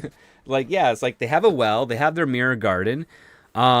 Everybody in this village sleeps in the same building, so it's like a longhouse essentially. And they all have cots. So I mean, it feels like there's some permanence to this. Uh, Yeah. and like I don't know about you, like I've never been to any other villages and stuff, but I've been to places where villages have been built and were abandoned, and you take your tours out there, and you're like, oh yeah, they were here for about 3 generations, and look, you have the original log houses that they made, and the tents that they initially used that we see are kind of like buried over here, and then you can see, oh, the next generation, the log cabins are a lot nicer, like there's more craftsmanship to Yeah. it. It just kind of goes better and better. And I'm wondering, like, well, why wouldn't, I mean, this is a community, a tight knit community. They have their chores, they have their responsibilities. You would think that there'd be some type of artistry to the village. Like if they have a schoolhouse, if they have a place where they collect their firewood, if they have a place where they do all their medical aid, and they have a big long house where they all sleep at night. They would try to at least build up something of a bit more comfort, because as long as they have like a wood axe and they have fiber to make rope, they can put together a pretty decent little village there with a little bit of elbow grease, which nobody in the area seems to have any lack of, because they're all described as, yeah, the food is in short supply, but they're all physically able to do chores, and they all have their responsibilities to keep this little tiny society functioning. Yeah. The way, yeah, with the way that they're described, like they're supposed to be these like moving around, sort of. They never stay in one place for too long. Mm-hmm. But yeah, with the like you said, with the like schoolhouse setup and that kind of stuff, it just seems like okay, so maybe they're a little bit more permanent than they were initially described or whatever. But yeah, Or maybe like or maybe the townsfolk don't know enough about them to know that they've actually set roots in this area, and they just assume that they are nomadic. Like again, there's some ambiguity here, and we don't get any details when we meet some of the other characters. So, for instance, we have this one woman named Bonnie, who I'm guessing maybe she's the town's teacher. I'm not sure. yeah, I think that's what I got out of it too. But it's never described what she does. Yeah, and then you got this other guy, this big guy named Blaine, who's kind of a lumberjack, and he refuses to talk to Lex at all. And as soon as Otis shows up, Blaine gets really kind of subservient to Otis, and is like, "Oh, I swear I didn't tell her nothing. She just came up on me." And Otis is like, "Yeah, I got you." And this goes back to the other part of the rules, because in this town, like we learn from Otis that nobody is ever on their own. There's always somebody with them. But when we first see Bonnie, she's alone in the town. And when we first see Blaine, he's alone chopping wood in the town. And then Otis comes up and surprises him. So he's saying, oh yeah, nobody ever goes around without a connecting line, like without being tethered together. And yet in this town, we've already seen evidence that that's not the case. So I was a little confused here when Otis is kind of laying out some of the rules of their village and also laying out some of the supernatural stories of this witch. Yeah, it just felt like it wasn't in sync with what was being shown. I don't know. What was your take on that, Raul? Yeah, it almost feels like it almost feels like those are like the rules for traveling outside of the village, but that's never like explicitly stated or whatever. It just says that no one's supposed to go anywhere alone, and even when they sleep, you find out that they all sleep together, like in one room in one building, and they're all sort of tethered together by rope, and the children or whatever are tied to the furniture with like bells on them or whatever, presumably so that if anybody touches or moves the rope, you'd hear it and be able to wake up. But yeah, when they're in the village, it just seems like everybody's sort of off just doing their own thing. So not clear on the rules here, basically. Yeah, not yeah. The I would have liked a bit more of the rules, because Otis, again, every character that Lex kind of meets, far more interesting than Lex. Like even Otis, like he grinds up his own tea, pours it for Lex, and of course she's apprehensive to drink it, so he takes a sip to let her know that it's okay. But he's also got this confidence to him where he's like, okay, I understand you're on this investigation. Number one, I can tell you for certain it won't lead to anyone that's in this camp. And when she's like, well, I know about this guy with a birthmark on his face and his little girl, that's how I got here. It's like, well, they wandered off. I'll make sure they don't do that again. But if you want to know about that murder, I can tell you, well, let me guess, like no teeth marks on the neck and the head sliced clean off. And she's like, yep, you're looking for the witch. the Kybalion, I don't know how to pronounce it, but Kybalion witch or something, maybe the Kybalion witch. And yeah, he just goes into this nice, really cool story about she haunts the hills, raises the dead to do her bidding, and he remarks how there are lots of dead people to pull from, because beneath this ground is nothing but layer upon layer of human strata, and talks about how it's cursed with portals that open and shut. And as he's saying this, I'm thinking to myself, why are you living here? Yeah. It's like, it's just, are you attracted to the danger? Like what? It doesn't seem like a very hospitable place for people to exist, but yet here you are with your entire village. Like how do you convince that people like, hey, everybody, let's gather around. Listen, I got a great idea. We're gonna go move to this one area by a creek, and no one's ever gonna bother us because it also happens to be haunted by a witch. So we're all gonna go move into her proximity and risk our lives on a daily basis of being eaten by her. And what do you say? Are you all with me? And I guess these people cheered and said, yeah, that's a great idea. Let's go live next to the witch. so we can have our own Yeah, because society. you don't really get a sense of like why she's there or what she wants. He starts sort of describing some of the rules of this world, and it says like I just let me see. It's yeah, it says like there's no fooling about her. She hunts like an animal, waits for prey to separate from the pack, gets you alone. That's when you see her, and then always feeding, always getting stronger, and then basically makes her the people that she takes over or whatever do her killing for her. So that's the miner, you would assume that Hmm. she gets to do her bidding basically, and he's the one. Even in past scenes, he's the one that's actually been killing the people. She just like eats their corpse or whatever, but doesn't do the killing herself.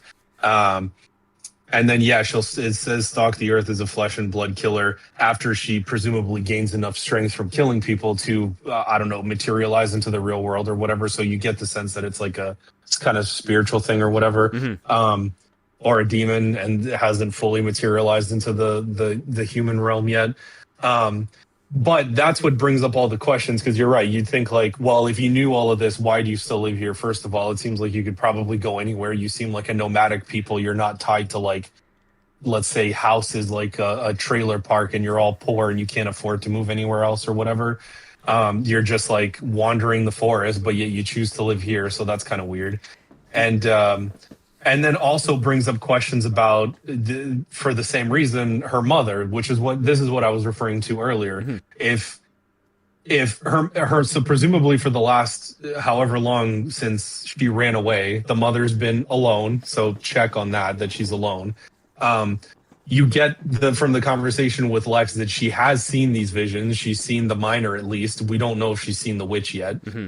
um so wouldn't that be like prime to like pick her mother off and kill her, right? Which is what I was referring to earlier. Like you kind of, it's kind of a little bit of like I don't know what the rules are. You say that this is what it is, but by those rules, then the mother should have been dead already by now, Yes. unless I said, like I said, she drinks to stave off the visions, so that way she hasn't like acknowledged them up until this point. But you're not sure. But yeah, anyway, and then she's supposed to be getting like stronger and stronger as she does the killings, essentially. So far, though, she's killed. Was it just the one, just the traveler so far, whatever? In the script, just the But traveler, we but have we know there's been a dozen before him. right, and so far, I guess it doesn't seem to be getting more intense or more often or whatever. It just seems like the kind of the murders just continue, and they're sort of the same as they've always been. Somebody gets Yeah. decapitated, they find a body. That's basically it. So, what strength is she gaining? How does she gain this strength? I don't know. It's Yeah, sort of kind of left. the other part too is like I don't see any sense of the strength growing, so it's like the witch is plateaued of sorts. We Yeah, don't we get I guess a really poor conveyance of a ticking clock, which is that the more bodies that she consumes, the more powerful she gets. Great.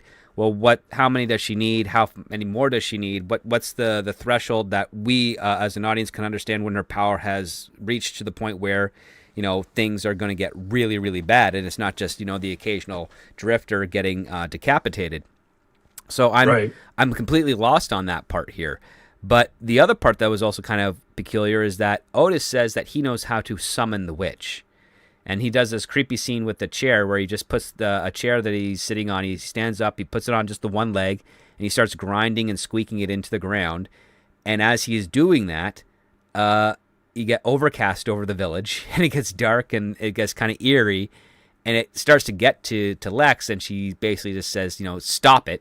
And then Otis, kind of laughing, decides to, say, it's all nothing. It was just an old folk ritual.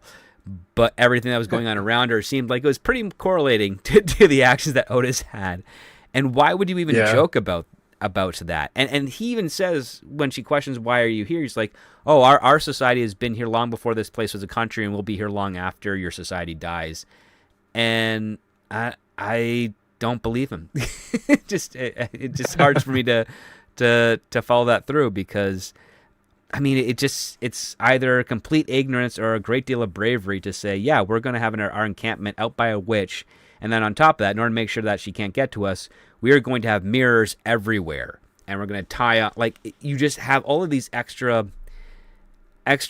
tasks required to live in this village that makes living in it a lot more difficult than if you were to just move deeper into the mountains, maybe further away from where this witch is known to haunt.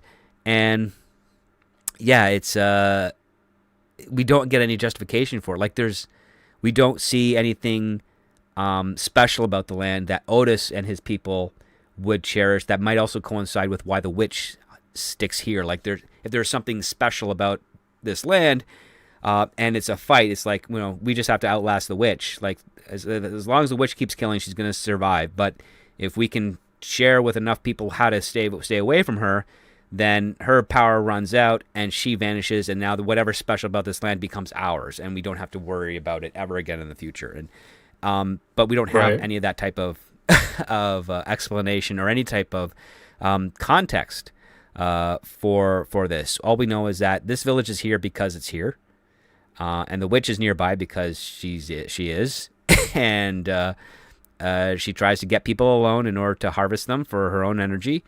And we don't know how much she needs before she becomes a threat to the corporeal world, like on a larger scale. And that's the thing too, because like with all good folklore, you would think that there's an end point or a reason for all of this, but he says that she does all this killing so that one day she can become strong enough and inhabit like a real body. But why? Like, why is she doing that? Because she's already haunting people and eating them and has the power to kill them. So why confine yourself to a body, like a mortal body, I guess? That part was never really answered either. So it's like, to what end is she, if she does become an actual human flesh body, like for what purpose? I guess what's the reason why she's even haunting this place, or why is that her end goal? I guess I don't know, it's never really answered. Yeah, like what is it that like, again, like when you're dealing with witches and stories of this type, the idea is that,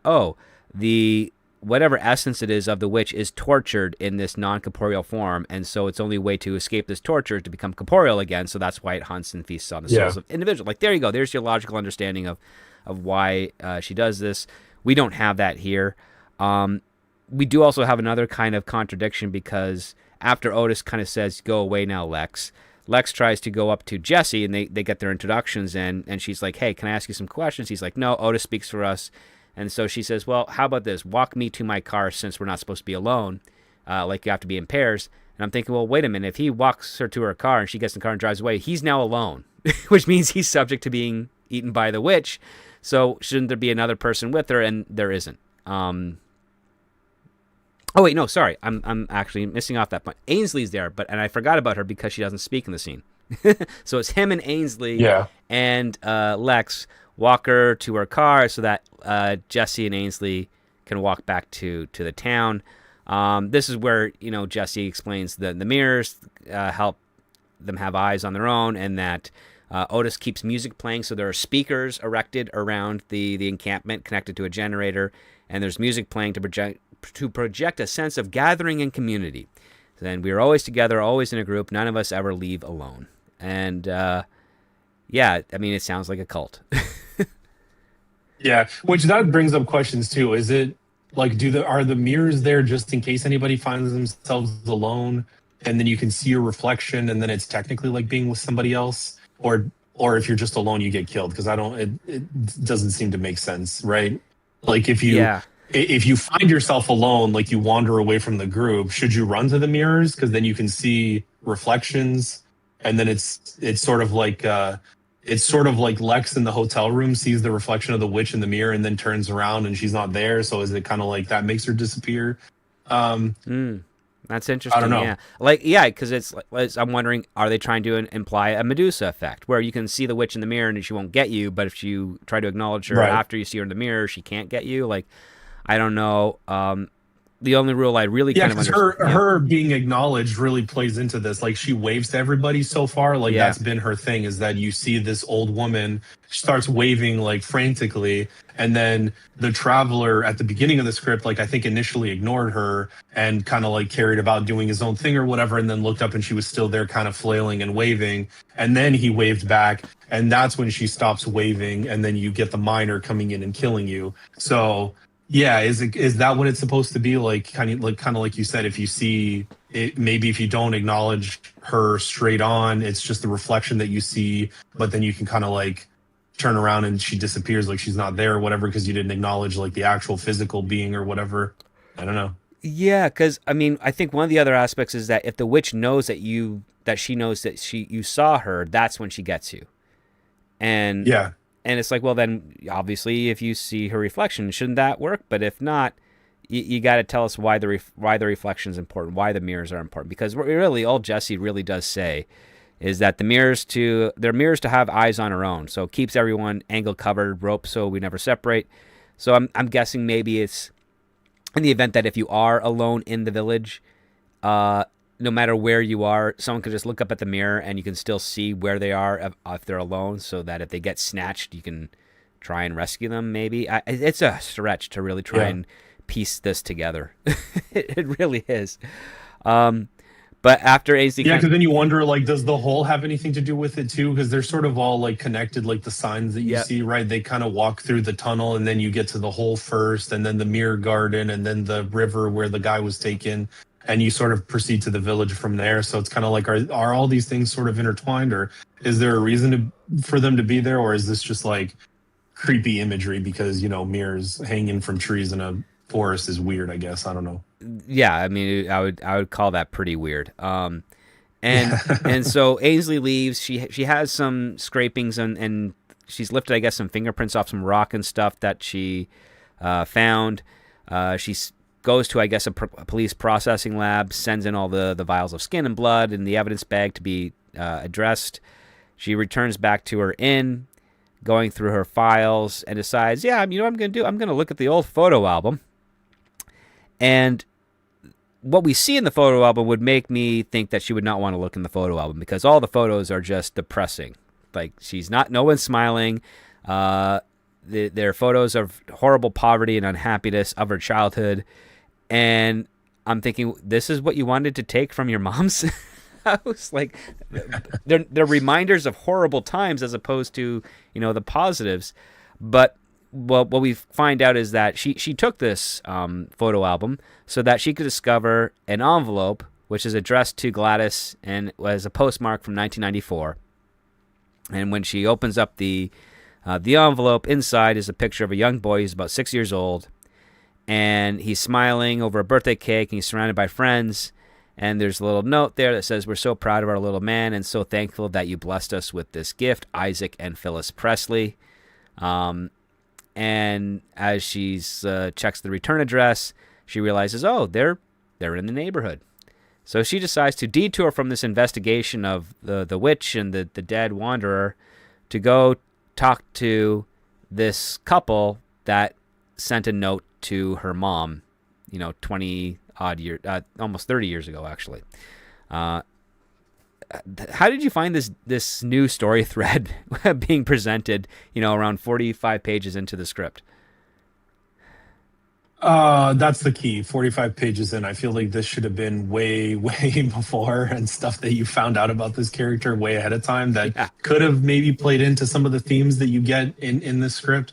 Unfortunately, the way that it's presented was just such a weird detour. Like the whole, she basically just stops the investigation because of this thing, and then proceeds to these people's houses and has a conversation with them where I guess if you want to go into it, we essentially find that she talks to these people. They had adopted this kid. She ends up finding out that it's her twin brother. I mean, as implied by the picture, because it says thanks for the gift or whatever, and the gift was the little boy. Mm-hmm. So they had ended up putting the other child up for adoption, and these are the people that adopted him. You then find out too that he ran away at some point. I think when he was a teenager. Somewhere like around his 16th birthday or something like that, I believe it Yeah. says. And yeah, they have like a picture of Jessie around that time, which was the last picture that the adoptive parents have. And when she sees it, she realized she's seen this person before, because you get the description of his face is in full view and he has the birthmark on his face. And this is the same person that she sees in the encampment with Otis, with the little daughter, and coincidentally was also the same person that was at the tent revival. So you get this guy showing up again, and she finds out that this is basically her twin brother that she had lost contact, or she thought was dead, because earlier in the script she was at the mom's house, Hmm. and she was staring down at the gravestone that had, which was confusing to me at first, but then now, when like after I had reread it again, I get the fact that it was, she says later that he was stillborn. I think when she's having the conversation with these people, so the date being the same day is because he was like, born and died the same day or whatever. Hmm. And then finds out that it's her. He's actually alive. He just got adopted by other people. He basically got given up by her mother. And then she's actually recently seen this person, which again seems like a huge stroke of luck that all these pieces sort of connect. Very small town, but yet Yeah. written like it's supposed to be a really big area and a really big place, because none of these places are supposed to be connected. It's like remote, rural, whatever. Yeah. So, And yeah, we find out that just like with Lex, Jesse ran away. He would come back every once in a while for money, and it wasn't until like like 5 or 6 years previously, they turned him away, saying that they couldn't support him anymore. And I guess that's when he ended up with Uncle Otis and having his daughter. And so this really does kind of detour a lot, because it's a brand new story element, brand new thread. It does tether into the fact that she's met Jesse first, but the revelation just kind of does not feel like it has any real impact on here, because even when even when Lex goes back to Gladys and tells her that she knows the truth, all we get from Gladys is like, yeah, we were too poor to afford 2 kids. And, I hated the fact that I had to give them up, but it was the only way to do. And I guess they were lucky to take him and not you, or what have you. Like, it was really kind of twisted explanation. But this happens kind of in parallel to Trapper Joe doing what he's told to do, which is, okay, after all the evidence and stuff that's been collected from the headless unknown wanderer, he's got to go dispose of the body. And where does he dispose of the body? Well, he goes into the woods to the deep, dark hole, and he just tosses the body in there. yeah. And Which again makes me like, I feel like there's, I don't know, I feel like there's maybe more significance to this whole than I'm piecing together from this script, but it's also not explained very well. No. Because it keeps coming up as a thing, except I can't figure out what that reason is. Like the guy passes by it, it's this thing that is like a bottomless pit. Basically, you can't see the bottom. I think the Wanderer had tossed a rock in, and it said there was like no report of it hitting the bottom. Mm-hmm. This guy's now tossing dead bodies in there. Again, I feel like maybe it's like there's something to this hole, but it never gets explained. I'm not sure why this hole is there, and everybody knows about it. They just toss stuff in it, and bodies are there, but who knows why? Yeah, it's really messed up. And of course, as we follow Trapper Joe alone in the woods, well, he gets the attention of the witch, and he reciprocates it back. Then he finds the miner in front of him, and he's not intimidated by the miner. He's just like, okay, get away from me, you freak. and then we get this, I will say, it is an awesomely gruesome scene. Where the miner just kind of grabs Joe, kind of slowly crushes his body. We get the description of like the bird cage that the witch was holding vanishes from her hand, appears with the miner. He puts it on top of Trapper Joe's head, and then turns a crank, which closes the bottom of the bird cage, thus chopping off Trapper Joe's head. And I will say it's about 2 pages or a page and a quarter of description, and pretty awesome. I have to say, like, for a horror film, I could see horror fans really digging this visual, because it's creepy. It's not as intense as something you get from like the Saw franchise, but it's definitely memorable, and it makes you question, well, what the heck is that witch going to do with the head? Like, if this is like, she puts it in a cage, and then the next time we see her, that cage is empty. So what happened to the head? Like, I mean, because we do know like the entrails are usually strewn about, the organs are missing, but for whatever reason, the body itself isn't really mauled or feasted upon by other animals. So animals know to stay away from the victims of the witch. So yeah, like what I want to know what happens to the heads. Yeah, that's an interesting thing that because the heads never pop back up. It's just the bodies or whatever that hmm you then they find later on. Um, and again, I feel like maybe because this happened right after he tossed the body in the hole, so it's like in my mind I keep going back to it. I'm like maybe I'm just assigning more like significance or meaning to this hole than it actually has. But I'm like, is this thing what attracts the witch? Is it like a sacrificial pit, like you toss something in and the witch appears or something, or hmm like she senses that is this where the witch came out of the ground, like the pit to hell or whatever that the witch crawled out of or something. I don't know. It just feels like maybe there's some significance there that I didn't get or whatever. But yeah, I mean the horror, like you said, the horror elements and stuff are all really cool. I thought all the way through the script, pretty much I thought they were really good. Like as far as the actual horror part of it and the stuff that dealt with the witch and the killings and stuff like that were all really great. Yeah. If you saw this on screen, especially the way that it was described, it would be fantastic. Yeah. I mean, I think that's where it got its boost in the blacklist rating. Um, Yeah. so after that part, we cut to, of course, Lex. She's on the phone and also on her laptop. She's talking with the CSI attendant over the phone, who's telling her, "Yep, the blood and skin samples you collected, they match the John Doe, but the fingerprint that you found belonged to someone that has been dead since 1944." And of course, like the attendant makes a joke, like, "I don't know how idea that the print would have been preserved like that. Must have been coated in amber. Very strange." But yeah, I thought it was a pretty interesting aspect. Like this miner has we learned from this scene that the miner has ostensibly been a slave of the witch for about 80 years, give or take. And that's and then for Lex, this is the first time that she gets a confirmation because she's not seen the miner in person before.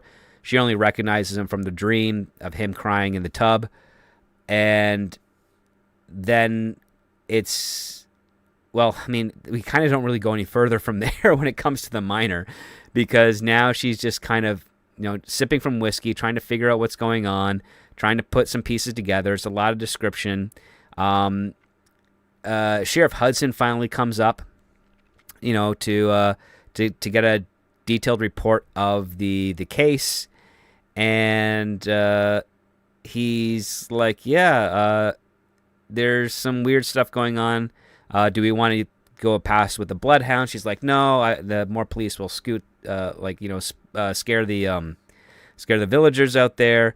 She just wants to kind of figure out some sort of more clues to piece together, but she doesn't give us much information as to what it is she's looking for. And of course, the sheriff is like, "Listen, I told you to come up here. I don't want any sprawl. And this sounds like sprawl, so can you get rid of the sprawl?" And she's like, yeah, that's fine. And of course, before the scene ends, the sheriff remarks, and Lexi doesn't even acknowledge it, just says, like, "You look like hammered meat, so go get some sleep." So it like, for me at this point here, this is where the script, and it's about 53, 54 pages in, it kind of feels like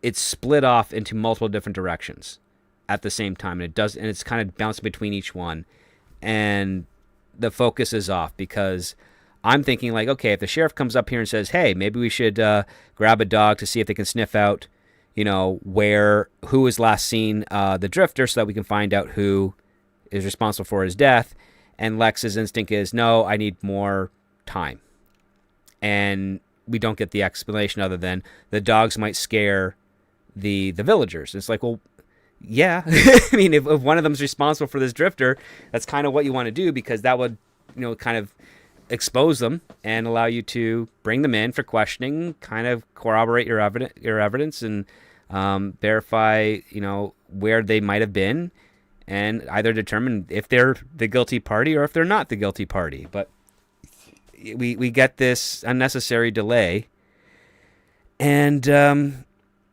I don't even really. I mean, really, I think the delay is just so that Lexi can go to the village and tell Jesse that, hey, I'm your sister. Yeah, because that's basically where she goes after, and then they have a conversation that that they're twins or whatever, and then he Jesse introduces Ainsley to her as like her aunt or whatever, Hmm. and that basically says they're like family or whatever. There is, I mean, obviously there's a family theme going on with this script because the with the mother, and then the you find out about the twins, and then she's like a loner at the beginning, but then she sort of like finds this family again. It's sort of like a second chance kind of thing. I mean, there's stuff there. It's just like you said, the way that that is pieced together just feels like we're on separate storylines that are supposed to connect at some point, but they're not, and we're already more than well, I think we're just past the halfway point of the script in terms of like page numbers, and so far nothing's really come to like resolution, or it doesn't look like it's coming to a head at all. Yeah. So the story at this point feels very like disjointed.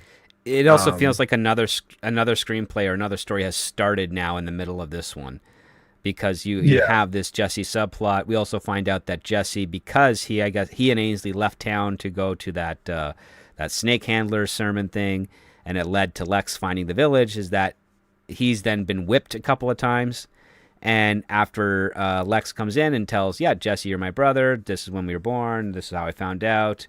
Oh, Ainsley, is introduced as family to her, and then Lex goes to Otis to speak with him one on one, and then threatens him and says, I know what you did to Jesse. You do that again, I'll come and take care of you. And Otis is trying to say, like, listen, I'm here to protect him and make sure he's good. The only person endangering him is you. And and yeah, she's basically just threatens him and says, like, I know your game. You touch him again and you'll pay. And it just felt like a empty scene. To me, it felt like, well, if Jesse has now found out that he has a sibling and he's got more family and he's got this kid, why doesn't he? And he's part of this community that doesn't really have much in the way of possessions. Why doesn't he just pick up and go with Lexi and figure out the next stage of his life? Now that he's right. got someone, he can. Now he's got some biological family that he can feel more connected to, aside from him just being the role model for his kid. Um, and yeah, it's just God, like it just kind of keeps going on and on. Um, with her, she wanders alone. She goes through a cave. For some reason, she follows it to get narrower and narrower. Which, I mean, I would never do that. like, there's no clue. There's nothing. She just sees the cave and she says, "I'm just going to go into it." There's no inciting incident. Nothing to draw her in. No vision. No point of like no blood trail. Nothing. She just goes into this cave. And as she gets deeper and deeper and deeper, she ends up finding the part of a airplane fuselage, wanders inside, and in one of the seats is her dead dad, who'd be 30 years old at the time. And she freaks out and then rushes away. And I think, if I remember correctly, like the miner is after her in that, or someone else is in Yeah. the cave. And Yeah, I think the miner and the witch show up, and then she's like running off, trying to like retrace her steps, essentially. But it's dark, and typical horror stuff. Her flashlight ends up like cracking or not working, and then she's basically just relying on her headlamp, and she takes some wrong turns and whatever. And yeah, as she's running out of the cave, she bumps into Otis and Blaine, who I guess have maybe followed her, whatever, mhm. into the woods, and they end up sort of like pulling her out. She's injured her foot at this point. She's like scratched up and whatever. So she's had a pretty rough go of it in the cave. And they have a conversation which ties into everything that Otis had said before. Mhm. Because he basically says like you saw them down there, something to you saw the visions or whatever. And after they check on her and basically like your foot is not broken, it just looks like it's pretty banged up or whatever. And she says, well, the dark got to me, my mind filled in the blanks. And he says like, oh, you're not gonna believe your eyes or whatever. It must be tough going through life that way. Essentially saying like she didn't believe the visions, but Mhm. Otis knew that she had seen something. And he said, I believe you've seen the witch and the meat puppets doing her bidding, which would be the miner. And it says it's like a siren song to reel you in. So clearly the witch like shows you stuff from your past to get you to acknowledge the witch, presumably, because that's how they get you. Hmm. And then he says that again, he goes back to this thing. She's getting stronger every day, feeding on the disbelieving loners go wandering through the woods. But I don't see evidence of that. I mean, are the visions getting stronger? Are they getting more frequent? Are more people outside of just this little area seeing visions? That's not really explained. He just says again that she's getting stronger every day. I guess we're just supposed to go, okay. Yeah. Um, Evidence of the strength? No, but yeah, yes, maybe. Like, yeah, like that's what I mean. Like, is it getting more frequent? Is this like, and now are the visions starting to spread? Like, is the town next to these people getting like, like when when something gets stronger, like maybe the visions like expand outward. So it started with the forest and these people, and they managed to like stave off these visions until these wanderers came through, and then they got killed. So now the visions are expanding, and it's like getting to the townsfolk and whatever. But that's never explained or dealt with or whatever. So it's just like she's getting stronger. Okay. People are still having visions and getting killed. So I don't know what evidence there is of that, but yeah, yeah, that's like what he says. you kind of want something to come to a head, like critical mass type of deal. Yeah. Like I think back to Ghostbusters, they did a great example of it. Like, oh, there's a couple of ghosts that we see, and then we get the montage. Oh, the Ghostbusters are working like almost all the time, and there's lots of ghosts. Oh, there's more ghosts, and then Egon explains, yeah, it's getting crowded in the containment unit. There's more. There's more like ghost activity out here, and if we don't figure out what's going on, it's going to this Twinkie is about the size of like Long Island and weighs a couple of tons. Yeah. Like we're shown and told what is happening, but in this case here, we're just being told, yeah, she's getting more powerful, or she'll get stronger, and we're seeing no evidence of that there. Like, I just would love to see something that says that she's getting stronger. I mean, the closest you could probably say happens when we go back to Gladys, where Gladys is drunk. She's already had it out with Lex about Jesse. Like, that's already come to fruition. We know that Gladys gave him up because the family couldn't afford 2 kids. And Gladys is drinking, and she decides, I'm going to go outside with my shotgun. And she ends up shooting at the moon a couple of rounds. And while she's drunk, drinking whiskey and staggering about, she kind of catches some movement in the forest, and she calls them the tree people, then calls out to them. Then she sees Jesse. And, of course, they have a short conversation, and then Jesse ends up morphing into the miner, and Gladys is kaput. Yeah, which this would be part of what I was saying. Like these visions have finally made it out to the townsfolk. It's kind of like the demon has made it out of the forest or whatever, right? And it's getting to other people. But we know that's not true because Gladys is aware of the visions and she's seen them before. So again, it's like they're getting more powerful, but is it? I mean, she died, I guess. Yeah, I mean, that's the question. Like, are the visions are getting more powerful, but is that because Lex is there? Because that's what Gladys told us first, is when there's more family around, the visions get more powerful. Yeah. Like, again, I just don't... I'm a little confused by the rules here. And I'm also... Like, we already know that in the hotel, like, the witch and the miner kind of show up, so distance isn't really a factor. So... Right. We and then the posing as Jesse, that's new, but it doesn't feel like it's more powerful or not. Like it just feels like, oh, this is just an extra added point to convince you. And nothing Otis says conveys that as she gets more powerful, the visions become far more, or the interactions become far more alluring, like the siren. It's just like he says, that's just what she does to begin with. So yeah, like personalized or whatever, like she gains more insight into your life or something, and the visions become more convincing. But that's not necessarily true because she's been doing that, the whole time, I suppose. Lex had the vision in the cave of her dad, right? And now the mom's having visions of the son. So I don't know. It's but like you said, I think it's because you want it all to come to a head, so you sort of want the conflict to intensify some. But the witch is still just killing people, so you feel like, besides the fact that the killings are getting closer to home, like now it's her mother instead of just a random traveler, it doesn't seem to be really like intensifying much. And we're already on page 70 some. So you're three-quarters of the way through a script. And so far, the threat seems fairly close to what we started off with at the beginning of the script anyway. Yeah, no So it additional doesn't seem like there's been intensity. much progression. Yeah, no additional Yeah. intensity, no progression. Um, Obviously the police have now. I don't know how the police found Gladys's body, but they did. and and Sheriff Hudson's there, and of course he's not letting Lex see it, but he's saying like, yeah, she was not. She was definitely killed by a bear. There's no sense of foul play or anything like that. She shot off a couple of rounds, and it's pretty gruesome. Then we get to a funeral scene. Like again, this feels all like padding. Just like for whatever reason, the writer felt, yeah, 85 pages is too short. I need to add in these extra subplots just to get to closer to 100. And it Yeah. just doesn't. It just didn't feel too useful here.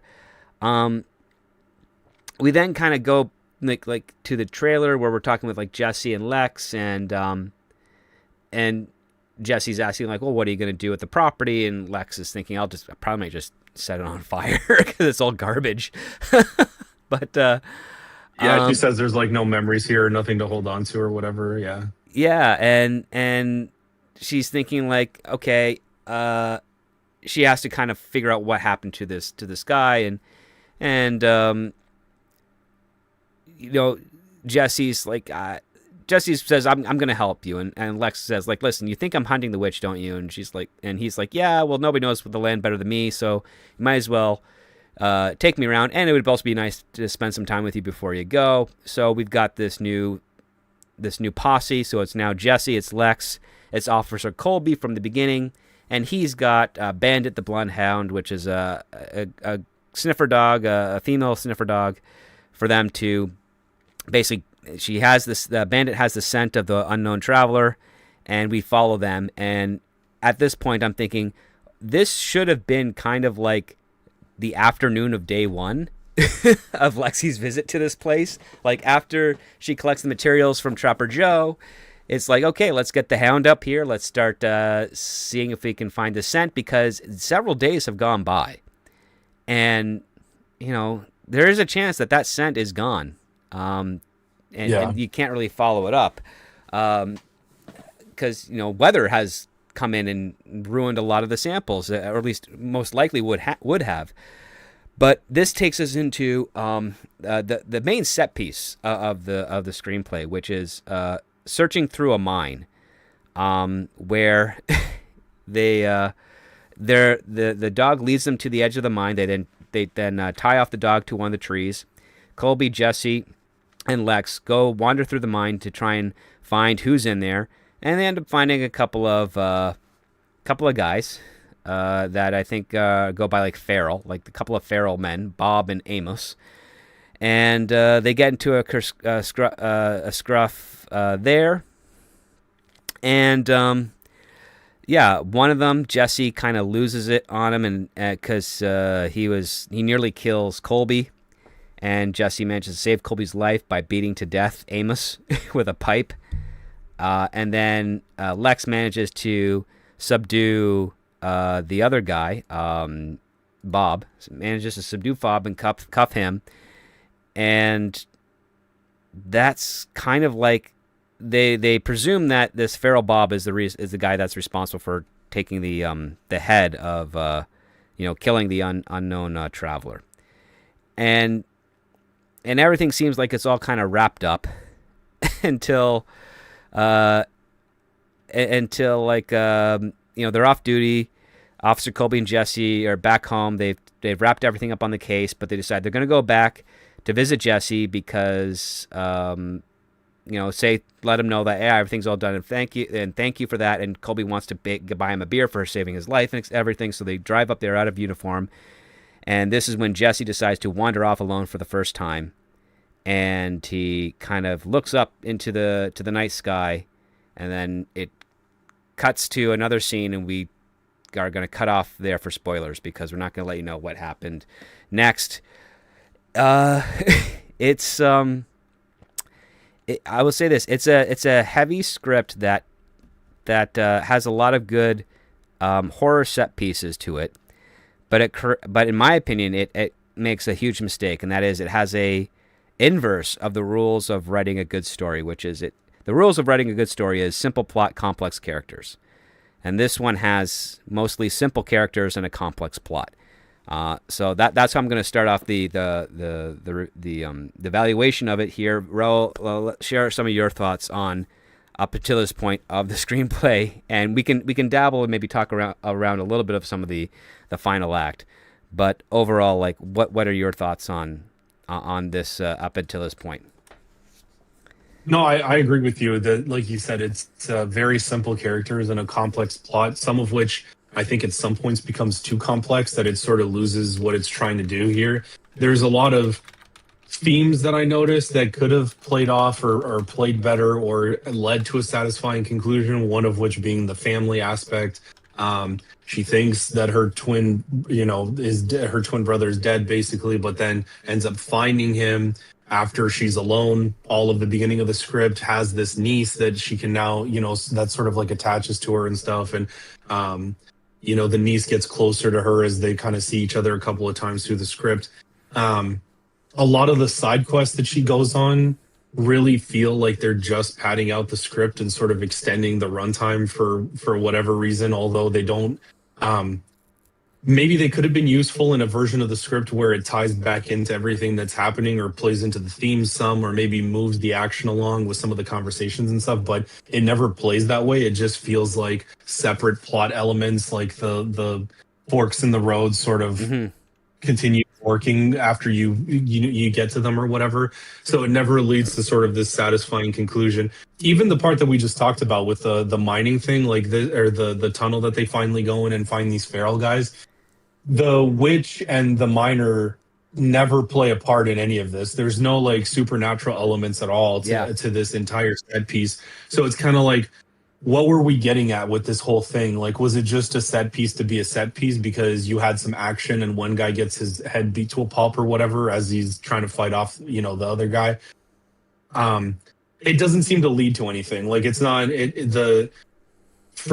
for what it's worth, you could have probably removed this from the script and nothing happened except to say, like, she doubted these visions that she was seeing. She keeps saying that it's just in my head. Like, I don't believe any of this or whatever. And then she goes down here, finds like, I don't know, meth heads or whatever they are. Mm-hmm. And then the conclusion to all of this, once it plays out, is like, yeah, I guess there's nothing there anyway. It's just these feral guys, and that's pretty much it. But that doesn't seem to jive with the rest of the script and the stuff that she's encountered so far.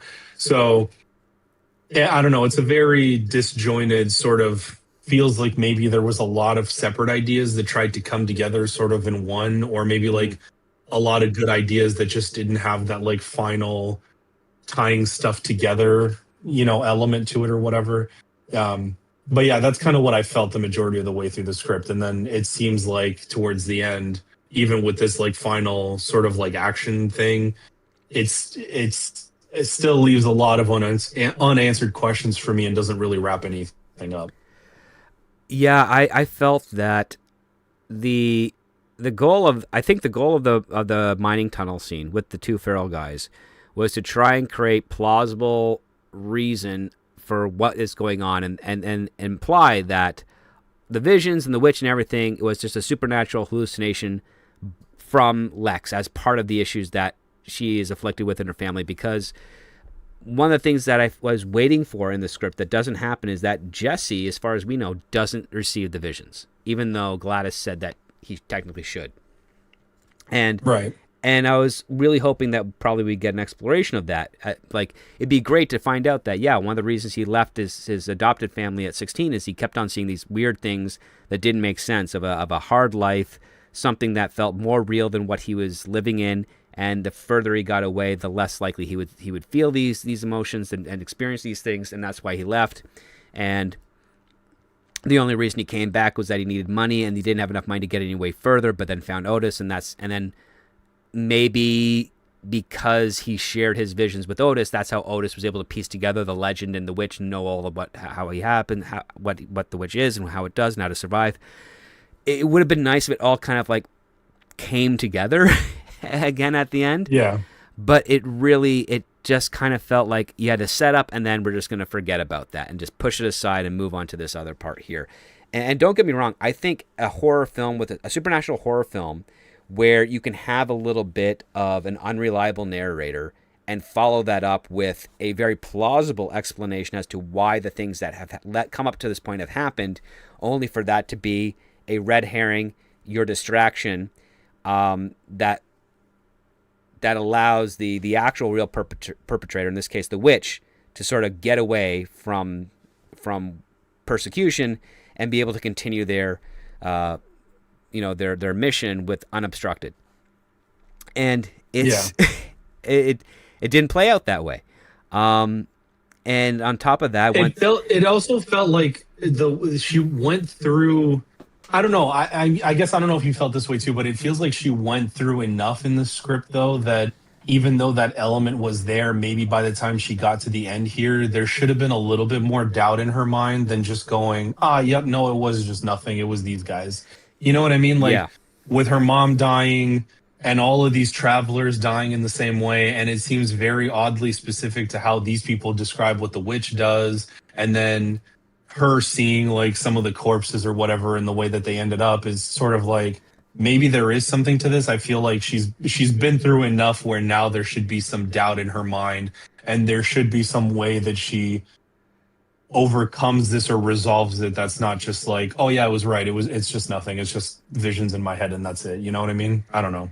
I mean, a character arc would be nice because she starts out in denial of the visions, and it would have been interesting to see her accepting the visions and maybe finding a way to use them to her advantage.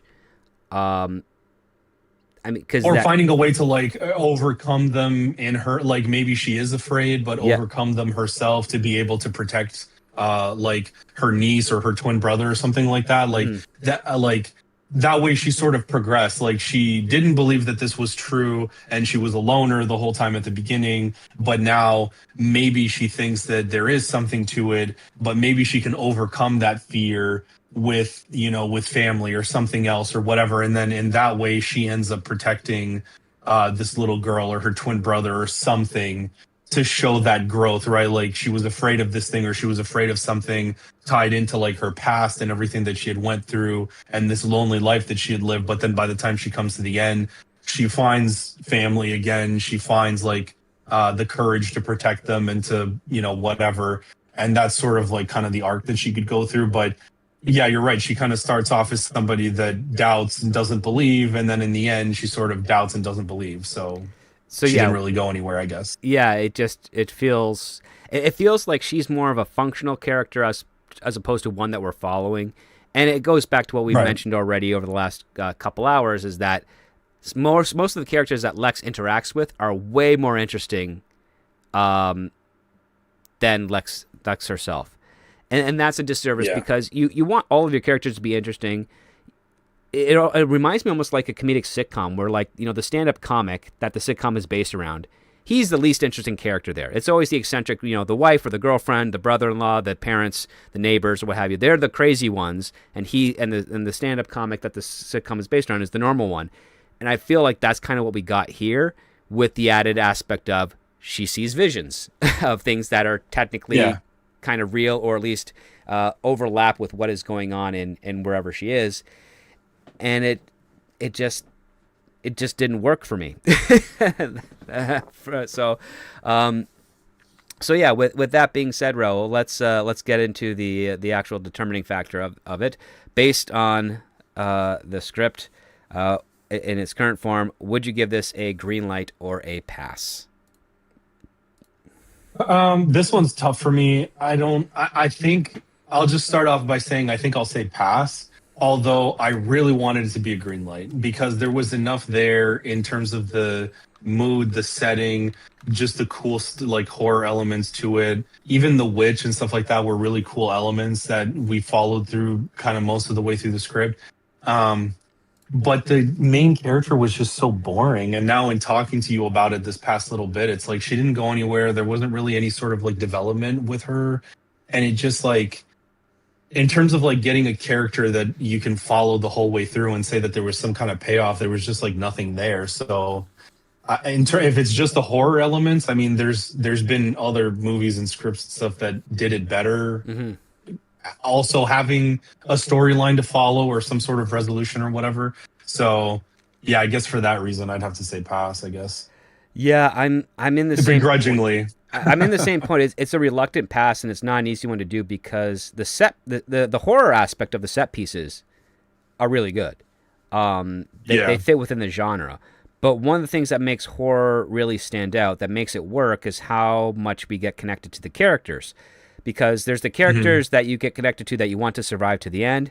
There's the characters you don't connect to, but you see enough of them to the point where you're like, oh, I can't wait for this person to be killed by the supernatural thing or the slasher or the demon or whatever it is.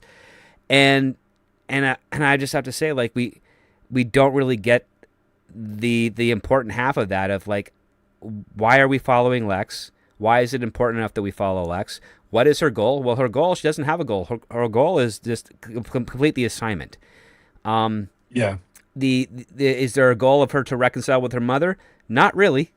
Like she goes there, and all it is just she goes there to get the photo album to find out that she has that her twin brother's alive, and that's very convoluted. That is the writer showing their hand, manipulating the character to do something specific that the writer wants, as opposed to hiding that in ways that feel like the character has their own agency in order to get to the next beat.